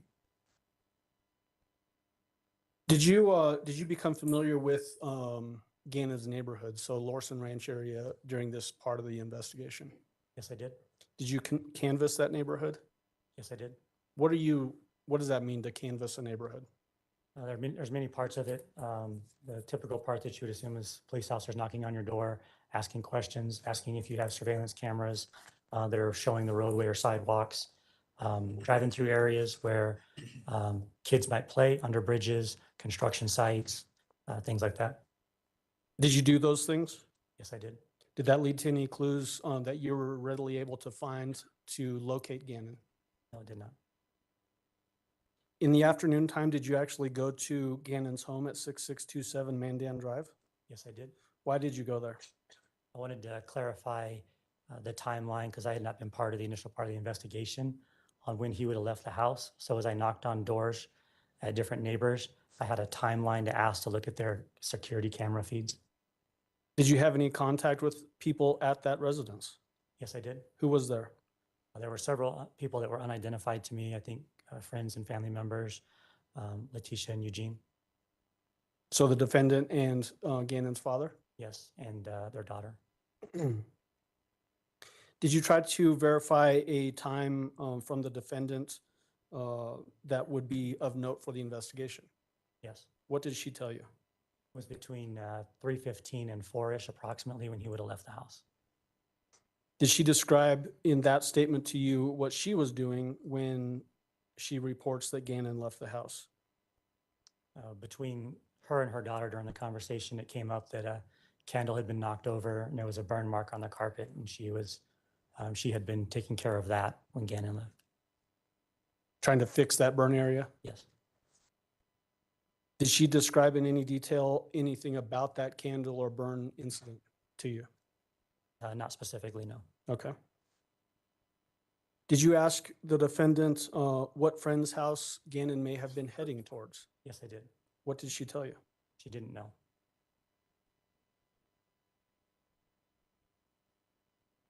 Did you then return to the house on a later date, January 31st, 2020? Yes, I did. Why did you go on that date? I received a phone call from our investigations division, and they asked me to go to the house and told me that Letecia and some family members might be removing property from the house, and that they thought Letecia and another daughter of hers might be wearing smartwatches that could potentially contain some digital evidence that may be helpful in the investigation. Did you in fact go to the house? Yes, I did. Did you see different vehicles than other times when you'd been in the neighborhood? Yes, there was a van that was there, and then some other just personal cars. Let's talk about that van. What do you remember about the van? It was a not like a U-Haul moving van, but a van that you could, like a cargo van that you could pack stuff in. And they were unloading items from the house and packing it into the van. Was it a white van? Yes, it was. Did you also see a Nissan vehicle there? Yes, I did. I believe it was silver, if I recall correctly. I'm sorry, say that last I part. believe it was silver, if I recall correctly. Okay. Do you remember, was it a Nissan Altima? Sounds correct, yes. How many people did you see there that were helping the defendant move things out of the house into the van as you described it? There were probably 4 or so directly, but there were also other people present. So what each person's role was, I don't know exactly, but I know there were a couple at the van helping load stuff. I believe an aunt that was there as well as her mother. So let's talk about the aunt. Was that person Brenda Awkward? I believe so, yes. And spelling on that, do you remember it off the top of your head? Does ACQUARD sound correct? Sounds correct. What vehicle was Brenda Awkward associated with? Nissan, I believe. Was she in fact the driver of that vehicle? I believe so, yes. Did you talk to her at all? And I'm not asking you for statements, but did you talk to her? It would have been briefly, yes. Okay. Other people that you identified that were associated with the defendant and potentially helping her load things into the van, can you tell us those names? I do not recall everybody's name, but I remember Harley was there, her mother was there, her aunt. I think there was another male that was there assisting as well. Harley, who was that in relation to the defendant? Daughter, Okay. And then mother, is that Deborah? yes. And then you said a male, would that be Dakota Lowry? I believe so, yes. Do you know his relation to the defendant? Not specifically, I thought he was a son, but I wasn't exactly sure. Okay.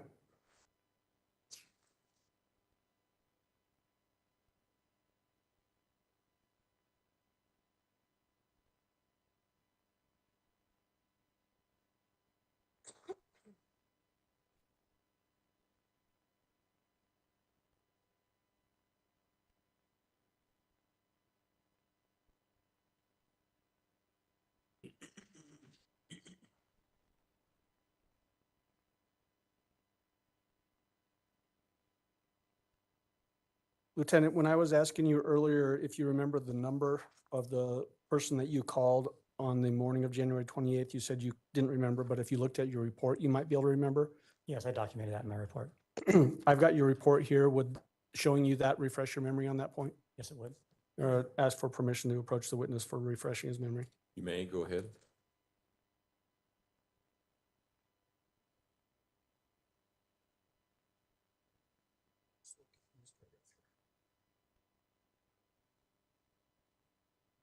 Yes, Does that refresh your memory? yes, it does. What number was that? 843-655-7460. Thank you.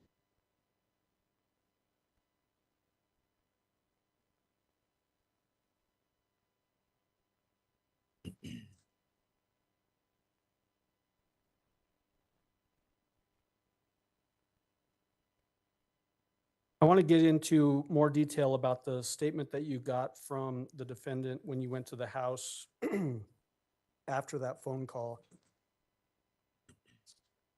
on January 28th.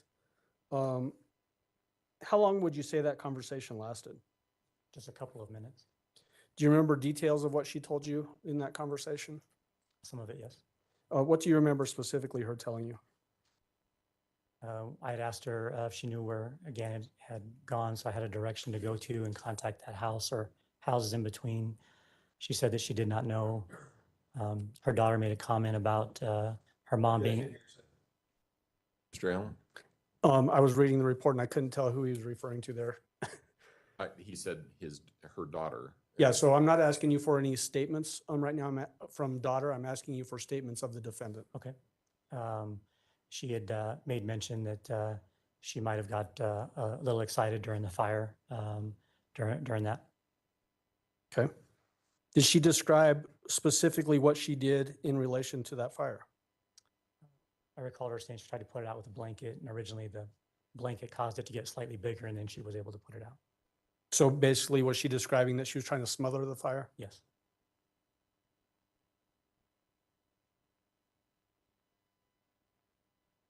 Did she describe, and when I say she again, I'm talking about the defendant, did she describe that Gannon had got something on his shirt? Overruled. Go ahead and answer. Yes. What did she say about that? It was pretty vague. It was just he had something on the front of his shirt that had gotten on there during the fire incident.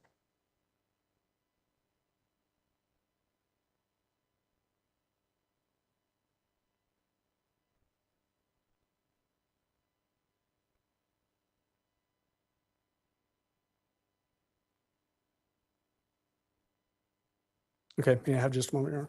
You may.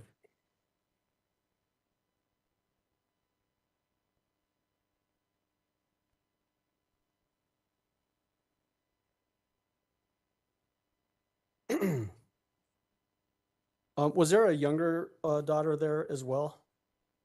Yes, Did you ever get that daughter's name? I did not. Would you say rough age?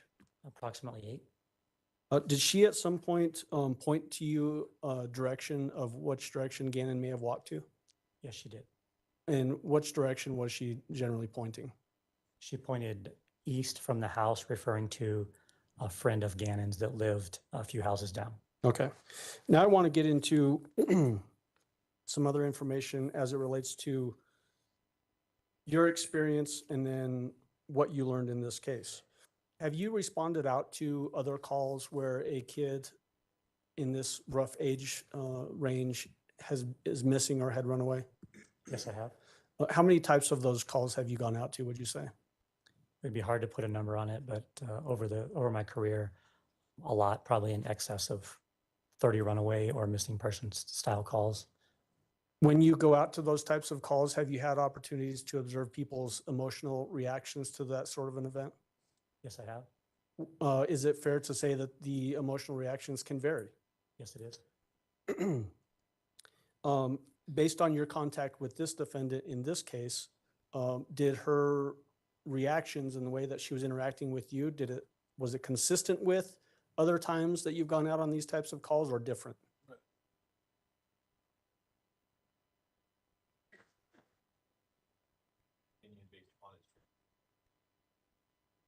Overruled. I don't think Mr. Allen is asking for an expert opinion. I think he's asking for an opinion based on his prior encounters with other individuals.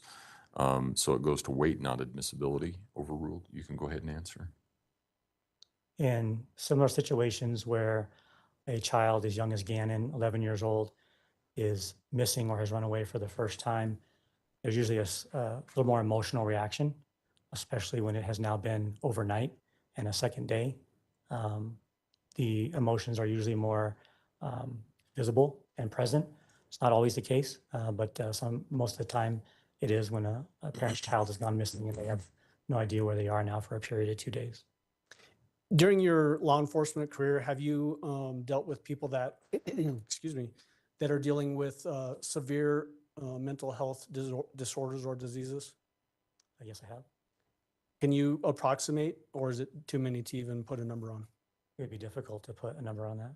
Was the defendant in your contact with her on January 28th and on January 31st, did she appear to be suffering from any severe mental health disorder or disease?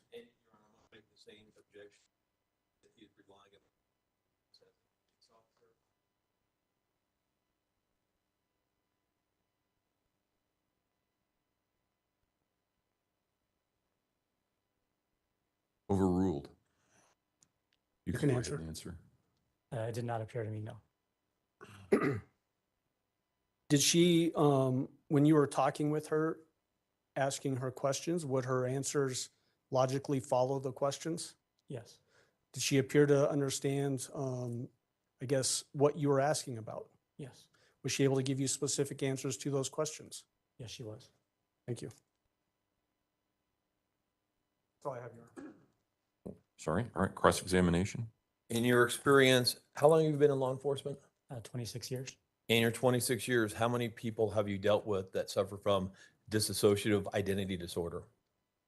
I wouldn't be able to tell you. I don't know exactly what disorder people may be suffering from. Do you know if you've ever dealt with anybody who suffered from dissociative identity disorder? I would believe I've probably come in contact with them, yes. How many? I don't know. No further questions. Redirect. Did the defendant, based on what you just testified to, did she appear to be suffering from dissociative identity disorder? No. Thank you. Do any of the jurors have any questions for Lieutenant Hess? No? All right. Thank you, sir. You may step down. Prosecution, call your next witness, please.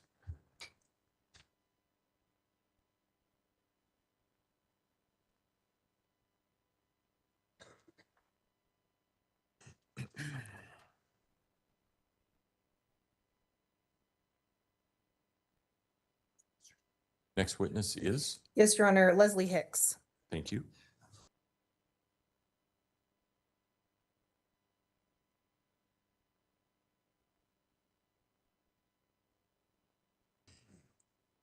Ms. Hicks, if you would step forward and raise your right hand, please, ma'am.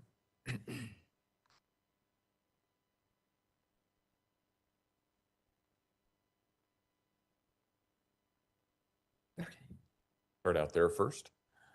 Raise your right hand. You swear affirm the testimony about to give in this matter will be the truth, the whole truth, and nothing but the truth. Go ahead and have a seat in the witness stand. Please watch your step as you step into the stand.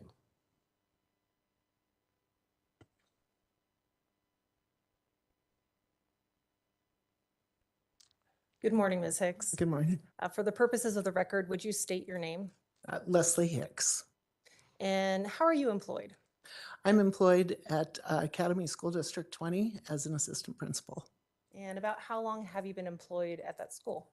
At the school, I'm currently at Timberview Middle School, but I was at Mountain Ridge Middle School for almost 25 years. I was there from 1997, with the exception of 2 years. And in January of 2020, what school were you at? I was at Mountain Ridge Middle School. And as an assistant principal? Correct. How long have you generally been in that type of role? At that time, I had been in that role for 3 years. And prior to that, what sort of role had you had in education and that kind of context? I was a teacher in several subject areas at 3 different grade levels. I also served as an intervention coordinator at Mountain Ridge prior to the assistant principal role, and I was at Rampart High School for 2 years as an interventionist, but for about 17 years, I was a teacher. Okay. And in terms of the course of your role as an assistant principal over the years, how many interviews have you been a part of? Hundreds. I mean, I've interviewed probably hundreds of people, both in the role as a teacher and as an assistant principal and interventionist, probably over the span of that 20+ years, definitely hundreds of interviews. And why is that interview process so important for the nature of the work? Okay, because we're trying to find the best person to educate our children, and it's very important that we put the best people in front of our kids. Okay. As a part of the open applications for the school that you were at in January 2020, was there an applicant by the name of Letecia Stauch? Yes, it was. And for what position did Letecia Stauch apply for? She applied for a resource teacher, which is a teacher for students that have IEPs or a special education. And as part of that interview process, did you meet in person with someone by the name of Letecia Stauch? Yes, And do you see that same person here today in court? yes, I do. Can you identify them where they are seated in the courtroom? Yes, over here. Okay, and that is your right side? In That is my right side in the purple shirt. the purple shirt. Your Honor, may the record reflect that Ms. Hicks has identified the defendant? The record will so reflect. Go ahead. Okay. Now, Ms. Hicks, you explained that it's a resource teacher position.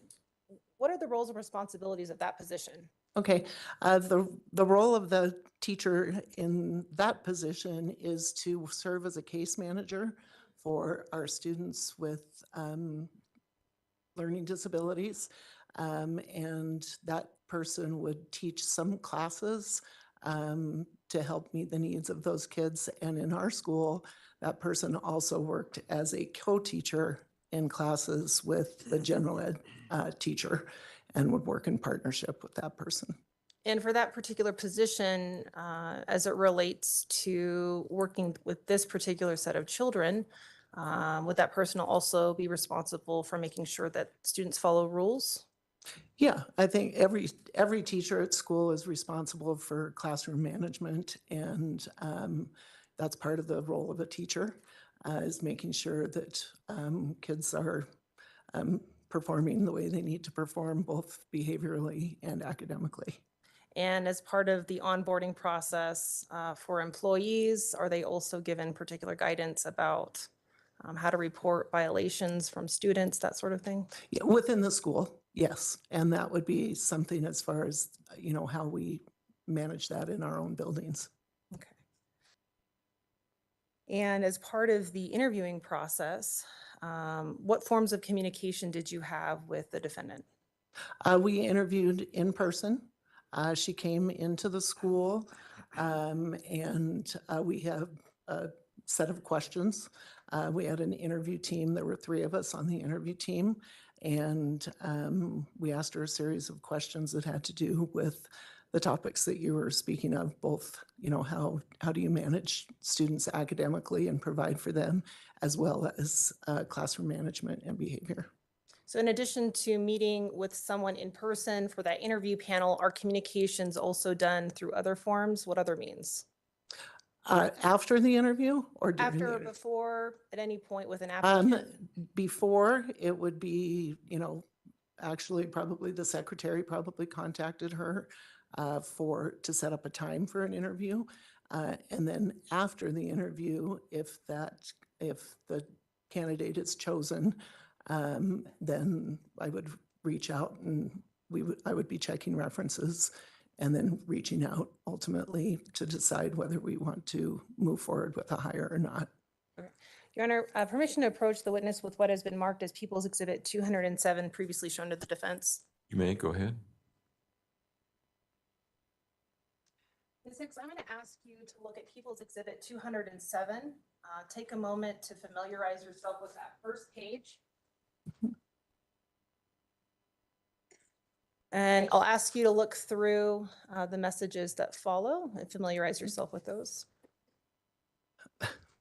I did leave my glasses in my purse. Could I get those? I Yes. apologize. If that would help you. Yes, it would help. Under permission to approach. You may. I apologize. It's all good. Thank you.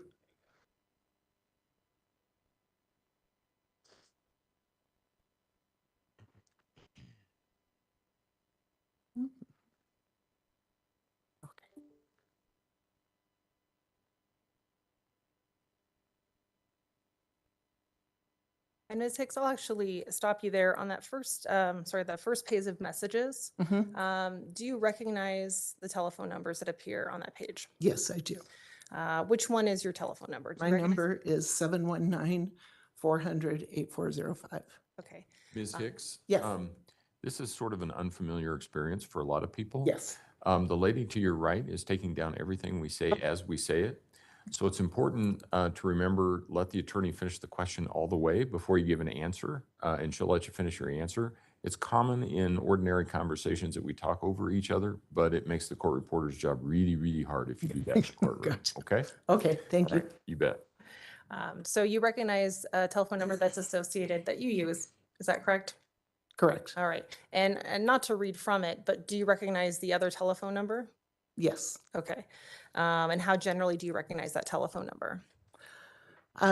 It's been a while since I've looked at this, but I remember the area code, and the number does look familiar to me. Okay. And what number did you use? Who did you use that number to communicate with? Ms. Stauch. Okay. I'll ask you to look through the remainder of the messages to familiarize yourself with them. Okay.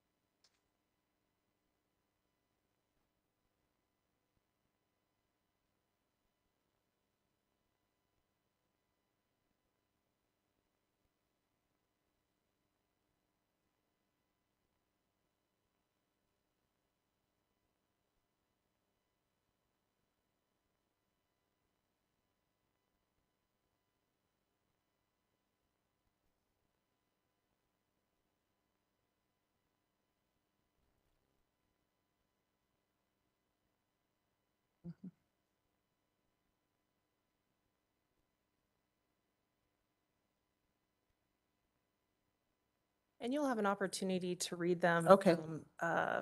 But I just generally, as you flip through the pages, if you can make sure that they represent a text message exchange that you're familiar with. Mhm.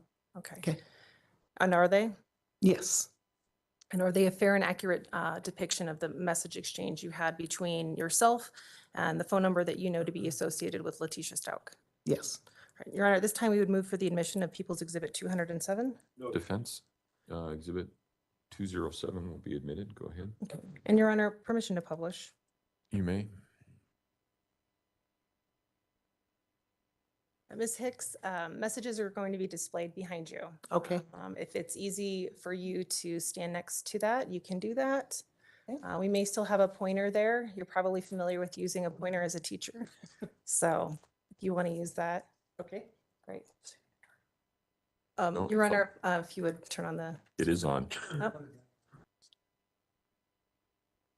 There we go.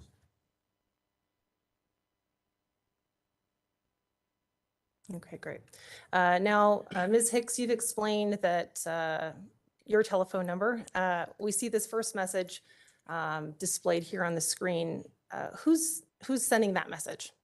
I am. Okay, and what does it say? Can you read it for us? Hi, Tisha. This is Leslie Hicks at Mountain Ridge Middle School. I left you a phone message yesterday, and I'm wondering if you received it. Would it be possible for you to call me today at this number or to email me? I'd like to talk to you about the resource teacher position. Thank you. All right. And just to make sure that your voice is projecting to all of our jurors, is it possible for you to stand on the other side of the screen? All right. And what date was that message sent by you? January 16th, 2020. Okay, and we'll move on to the next message. And again, the telephone number that you see in this message, you're familiar with that number? Okay. And so we see a maybe Nicole. Does that mean anything to you? Okay. What is the response that you receive after you sent your first message? I have iMessages. I will email you. Okay, and what date was that sent? 1/16/2020. Okay, great. And we'll move onwards. What's your response? Great, thank you. Okay. The following day, you send another response. What did you send on January 17th? Hi, Tisha. This is Leslie Hicks at Mountain Ridge again. I sent you an email yesterday. Is it possible for you to get back to me today? Thank you. Okay. And did you get a response? I emailed you back. Okay. And was that sent to you the same day? Correct. And so, Ms. Hicks, as part of this process, at this point, January 17th-ish, where is the defendant in the application or hiring process at this point? At this point, she has completed her interview and I'm in the process of checking references. Okay. And if you want, you can take a seat now. We'll come back to more of the messages.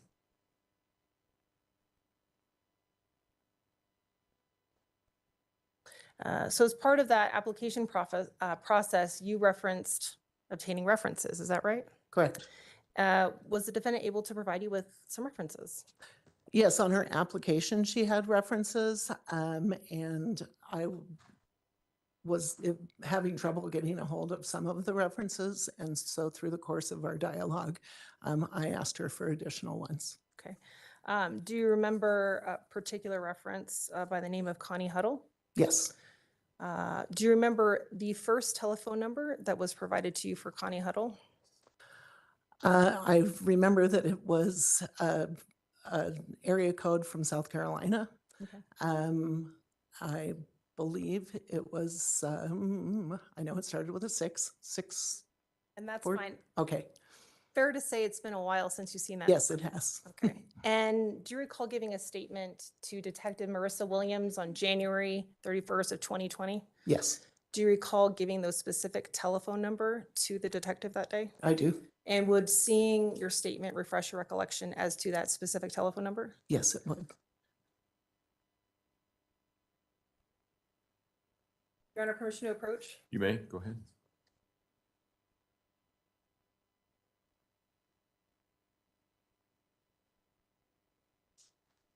All right, Ms. Hicks, as far as the first telephone number that was provided to you by the defendant here, does that refresh your recollection?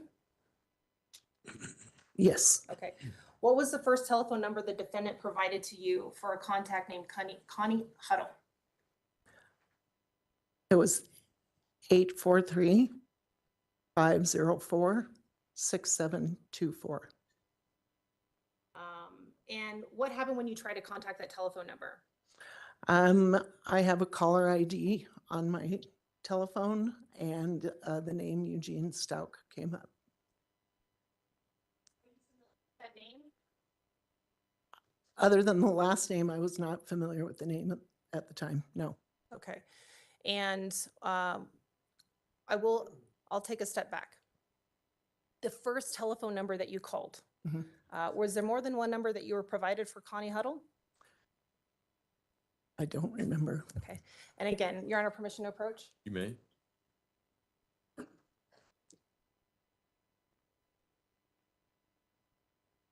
Ms. Hicks, do you recall talking to Detective Williams and providing her with a very specific first telephone number? Yes, And would reviewing that statement refresh your recollection as to the first telephone number? yes.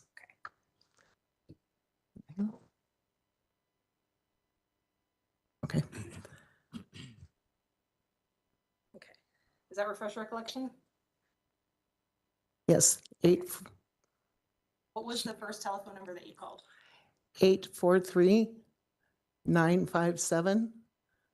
843-957-3486. What happened when you called that first telephone number? Were you able to get through? No, What did you ask for after you didn't get through with that telephone number? I asked if there was a different number. Okay, and were you provided a different number by the defendant? Yes, Okay. And from memory, are you able to recall what that second number was? 843-604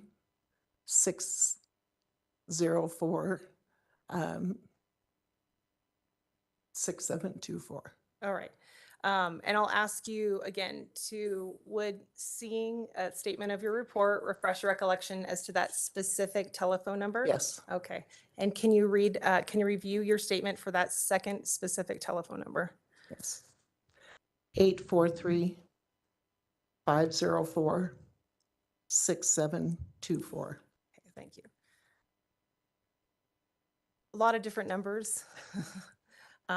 You called various numbers as it relates to references. Yes, I did. And so now I'll come back to that. The question that I had is, when you were actually able to complete a call, can you tell the jury what you heard on that call? Yes, a female answered and didn't identify who it was, but I heard children in the background. Okay. And were you, did you ask, what did you do when you Yes, heard? I asked if it was Connie. And if I recall, the person said no. And, Hold on. okay, Wait a minute. sorry. That's okay. Yep. Ms. Gratiano? Yes, Your Honor. I'm not asking what the other person said, Your Honor. And Oh, okay. but further, it's also not offered for the truth of the matter asserted. Okay. Well, then where are you going? I'm just going to ask, You might want to approach it. Your Honor, permission to approach? Okay.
The objection sustained.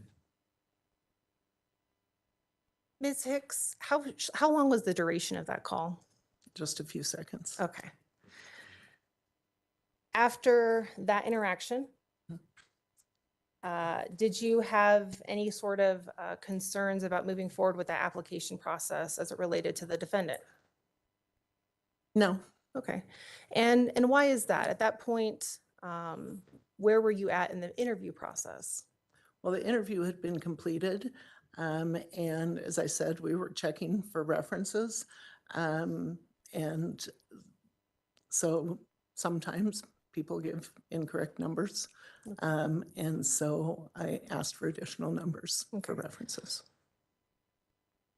In terms of educational background, is that also part of the interview process? Yes, Okay. And did the defendant provide you with some sort of information regarding an educational background?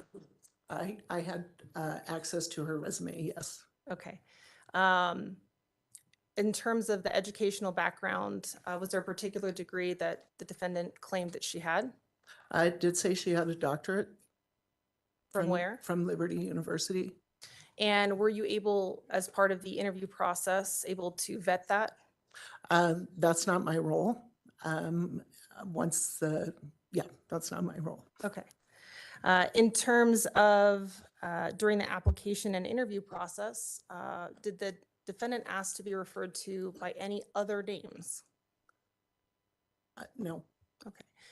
What about any other educational references, either through speaking with her or through emails, text messages, any other way that she wanted to be referred to as? She did sign her emails, Dr. Stauch. Okay.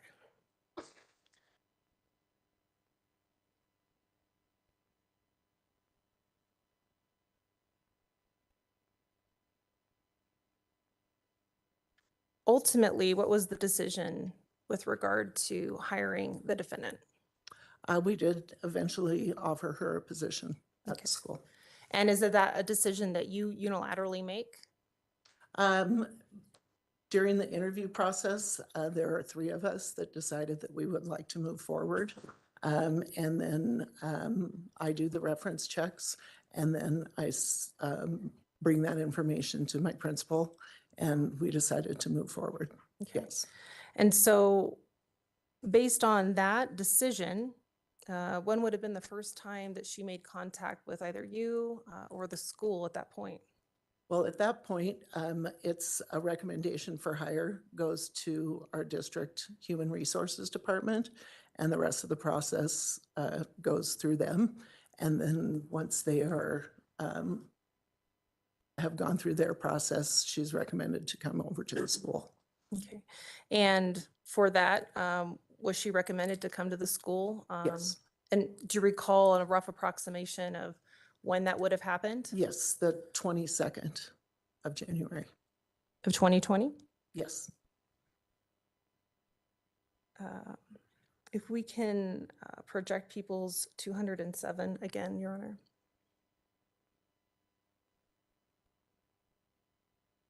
Okay. Thank you, Ms. Hicks. As we scroll onwards past January 17th, we will move to, we can continue on, and we'll move to, looks like January 20th. There's a message that is sent by the defendant's telephone number. What is that message? What time do I be there tomorrow? Okay, and what date is that sent? That is 1/21. Okay. And the subsequent message after that, what else does that message, that phone number say to you? And do I need to bring anything specific? I just hung up with the district and they said to be there tomorrow. Great. And what was your response? Hi, Tisha. We're so excited to have you here. The workday begins at 7:30. You don't need to bring anything in particular. We will have a sub there tomorrow that has been filling in. You'll have an opportunity to shadow him and meet the kids, as well as get set up with the things you will need. Sherry Fuller, our SPED department leader, will meet you tomorrow as well. See you soon. Great. And what was the next exchange that the defendant's telephone number sent to you? Good evening. And what date was that sent? And that date is on the 22nd. Okay, and can you read? January. Great. Can you read the rest of the message? I wanted to ask your guidance about what to do about tomorrow. I had scheduled that interview at the district office before getting hired. I understand they probably have someone someone in mind, but I don't want to burn any bridges and would like to at least let them know my interest in eventually moving up later, or even if it's a year or so. I know we have to all start somewhere. What do you think is the best approach to take? Thank you. Great. And what was your response to that message? Hi, Tisha. It is your choice if you want to choose to interview tomorrow. Please remember that you will need a substitute and sub-plans to cover the classes you will miss. Please let us know if you need assistance with that. Thank you. Great. And the next message that you received from the defendant's telephone number? Well, they told me to do the fingerprints too, so I was just trying to do the right thing. And the message after that? Okay, I will just try to do the right thing by everyone. I didn't want to stand anyone up and wanted to be loyal to our school too. Okay. And the next message? It's 8 a.m. I mentioned it before in our emails, but wanted to make sure to follow the necessary steps. They did say I could do the fingerprints while I'm there, so I could get some link to do the paperwork. I haven't done any of that. Ms. Hicks, how would you generally describe this type of exchange in these messages? Overruled.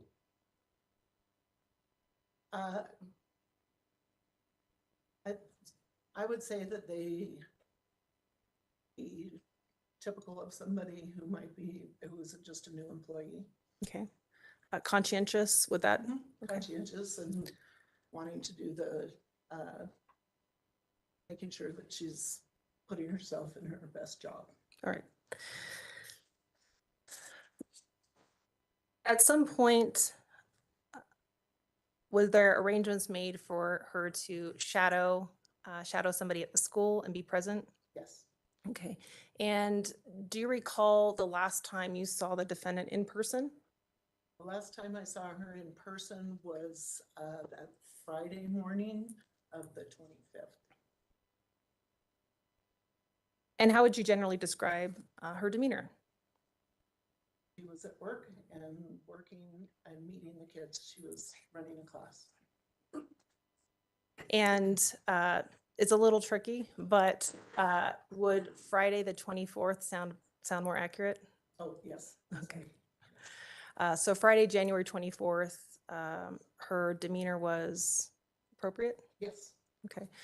Did she ask to be referred to by any other names? No. Did she appear to you, based on your work in being around teachers and hiring, did she appear to be going through any sort of mental health crisis? No. Okay. Subsequent to seeing her on Friday, January 24th, what was the next contact that you had with her, either in person or through other form? I received a text message from her on Monday, 27th. All right. And if we could move to Monday morning, January 27th, through the messages. You should appear on page 5.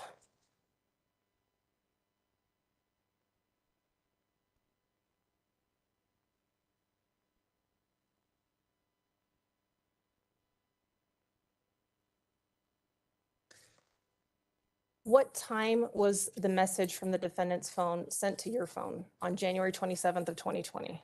3 a.m. Okay. Did you read it at 3 a.m.? No. What were you doing?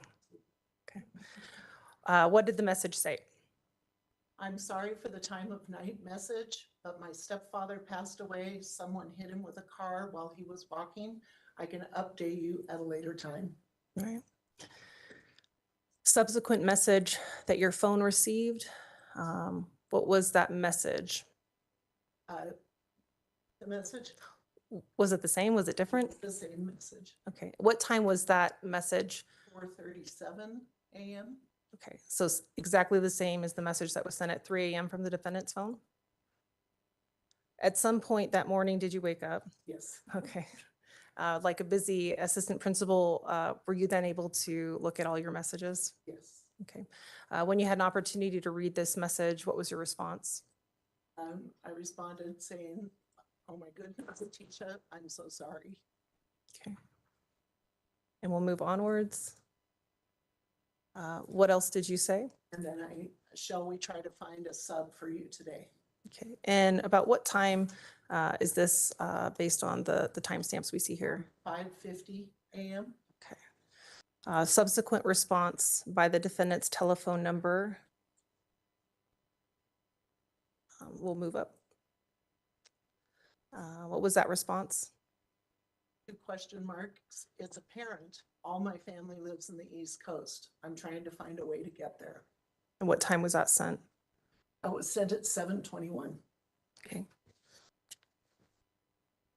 What was your response to that message? Okay, I'm just trying to understand your plans so that we can find coverage. Am I understanding that you will not be in today? And what time was that sent? 7:32. And the response from the defendant's phone? Yes, it's my parent. I can't believe I can't believe that would not be an assumption in a time like this. And your response to that? I'm so sorry for your loss and we will support you, but I cannot make assumptions. I do need some direction from you. We will get a sub today. Please let us know what else you need moving forward. Okay, Ms. Hicks, you can take a seat now. Thank you.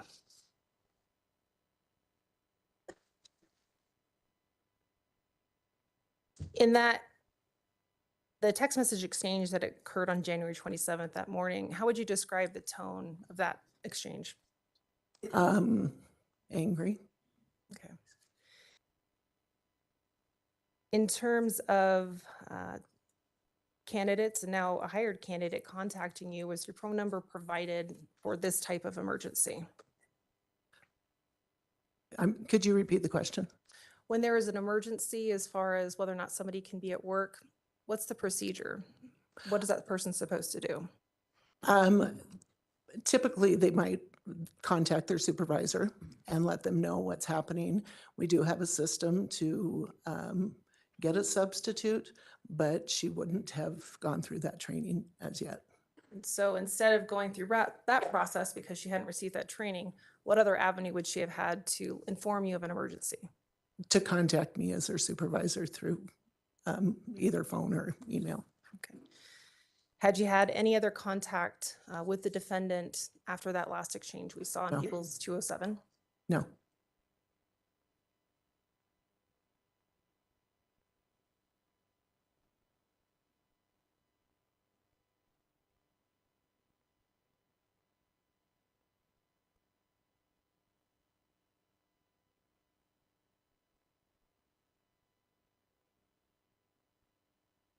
Your Honor, we'll pass the witness.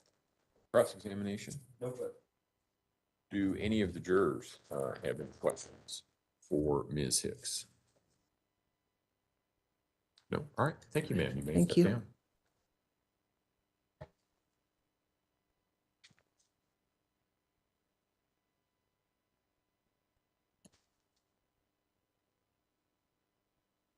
Counsel approach, please.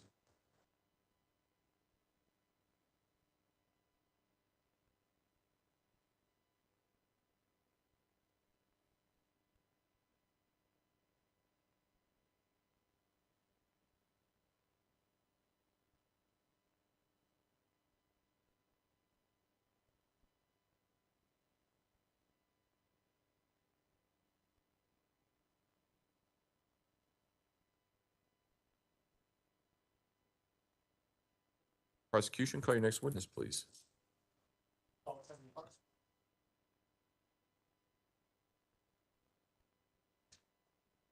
right, sir, if you would step forward and raise your right hand, please. Do you swear or affirm the testimony about to give in this matter will be the truth, the whole truth, and nothing but the truth? I do. Go ahead and have a seat in the witness stand. Please watch your step as you step into the witness stand. Mr. Allen? Thank you, Your Honor. And just for the record, Your Honor, we're calling Kevin Clark one of probably several times in this case. Mr. Clark, could you please introduce yourself to the jury and spell your name for the record? Good morning. My name is Kevin Clark, Kevinclark. And Mr. Clark, where do you work? I'm the Director of Crime Strategies and Intelligence for the 4th Judicial District Attorney's Office. What kind of education and training do you have that allows you to do the work that you do? I've got an Associate's of Applied Science degree in Communication Applications Technology, a bachelor's degree in Homeland Security, a master's degree in Project Management, and then I've earned undergraduate certificates, since I already have the bachelor's degree, in digital forensics, cybercrime, and database management. I've also received training by law enforcement agencies in cell phone tower and mapping data, fundamentals of crime intelligence analysis training, level 1 and level 2 of a program called GeoTime for cell phone data and mapping program, as well as the FBI's cellular analysis survey team, level 1 and level 2 training. And then as it relates to the investigation for Gannon Stauch, missing Gannon Stauch, how did you become involved in that investigation? At the time, I was a senior criminal intelligence analyst for the Colorado Springs Police Department, assigned to their Metro Vice, Narcotics, and Intelligence Division. And in that capacity, I work with all the law enforcement agencies in the local area. We were aware of a missing child, and then I was asked on Saturday, February 1st, by my commander if I'd be willing to go TDY to assist as lead analyst in this investigation for the next 30 to 60 days. Not everybody necessarily knows what TDY means. Temporary duty. So instead of working at my normal office with the Colorado Springs Police Department, I worked primarily out of the command post. And then as a result of your involvement in this investigation, do you know whether multiple search warrants were obtained for phone numbers? They were. What would you typically get when you issue a search warrant to a cell phone provider? To a cell phone provider, so AT&T, Verizon, T-Mobile, and then Sprint at the time, you would get something back called call detail records. The call detail records is just a business record full of dates and times with phone numbers that communicate with each other. So the outgoing call from the target phone number or the incoming call to the target phone number, what that phone number is, how long the duration of the call was, if the call was connected. Text messages, same thing. At this date, on this time, phone number 1 sent a text message, phone number 2, or on the receiving end of that. Data sessions, and usually some sort of subscriber information, who pays the bill for that phone. So do you submit a phone number to the cell phone provider to get that information? You do. Okay. So we just heard Ms. Hicks testifying about the defendant giving a reference for a person called Connie Huddle and listed the phone number 843-504-6724. Did you hear that testimony? I did. Based on your knowledge of that particular phone number, who is that phone number associated to? Gannon Stauch. Indicating that the defendant created that reference and used Gannon Stauch's phone number for that person. That's correct. Okay.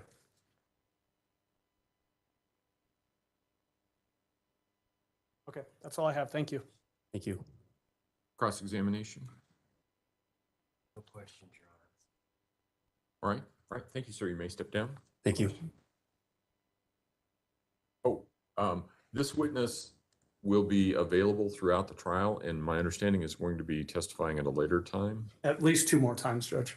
Go ahead and submit your question now. I'll hold on to it. It may be that we can ask it now. Do any of the jurors have any questions? Let me ask that. Oh, no. All right. Okay. Thank you, Mr. Clark. You can go ahead and step down.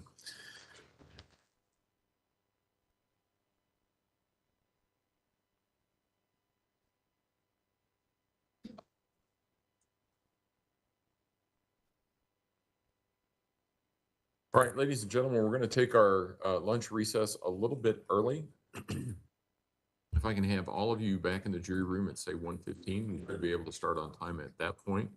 Again, do not discuss the case among yourselves. Don't discuss the case with anyone else. Don't do any research about any aspect of this case. And we'll see you back at 1:15. All rise for the jury, please.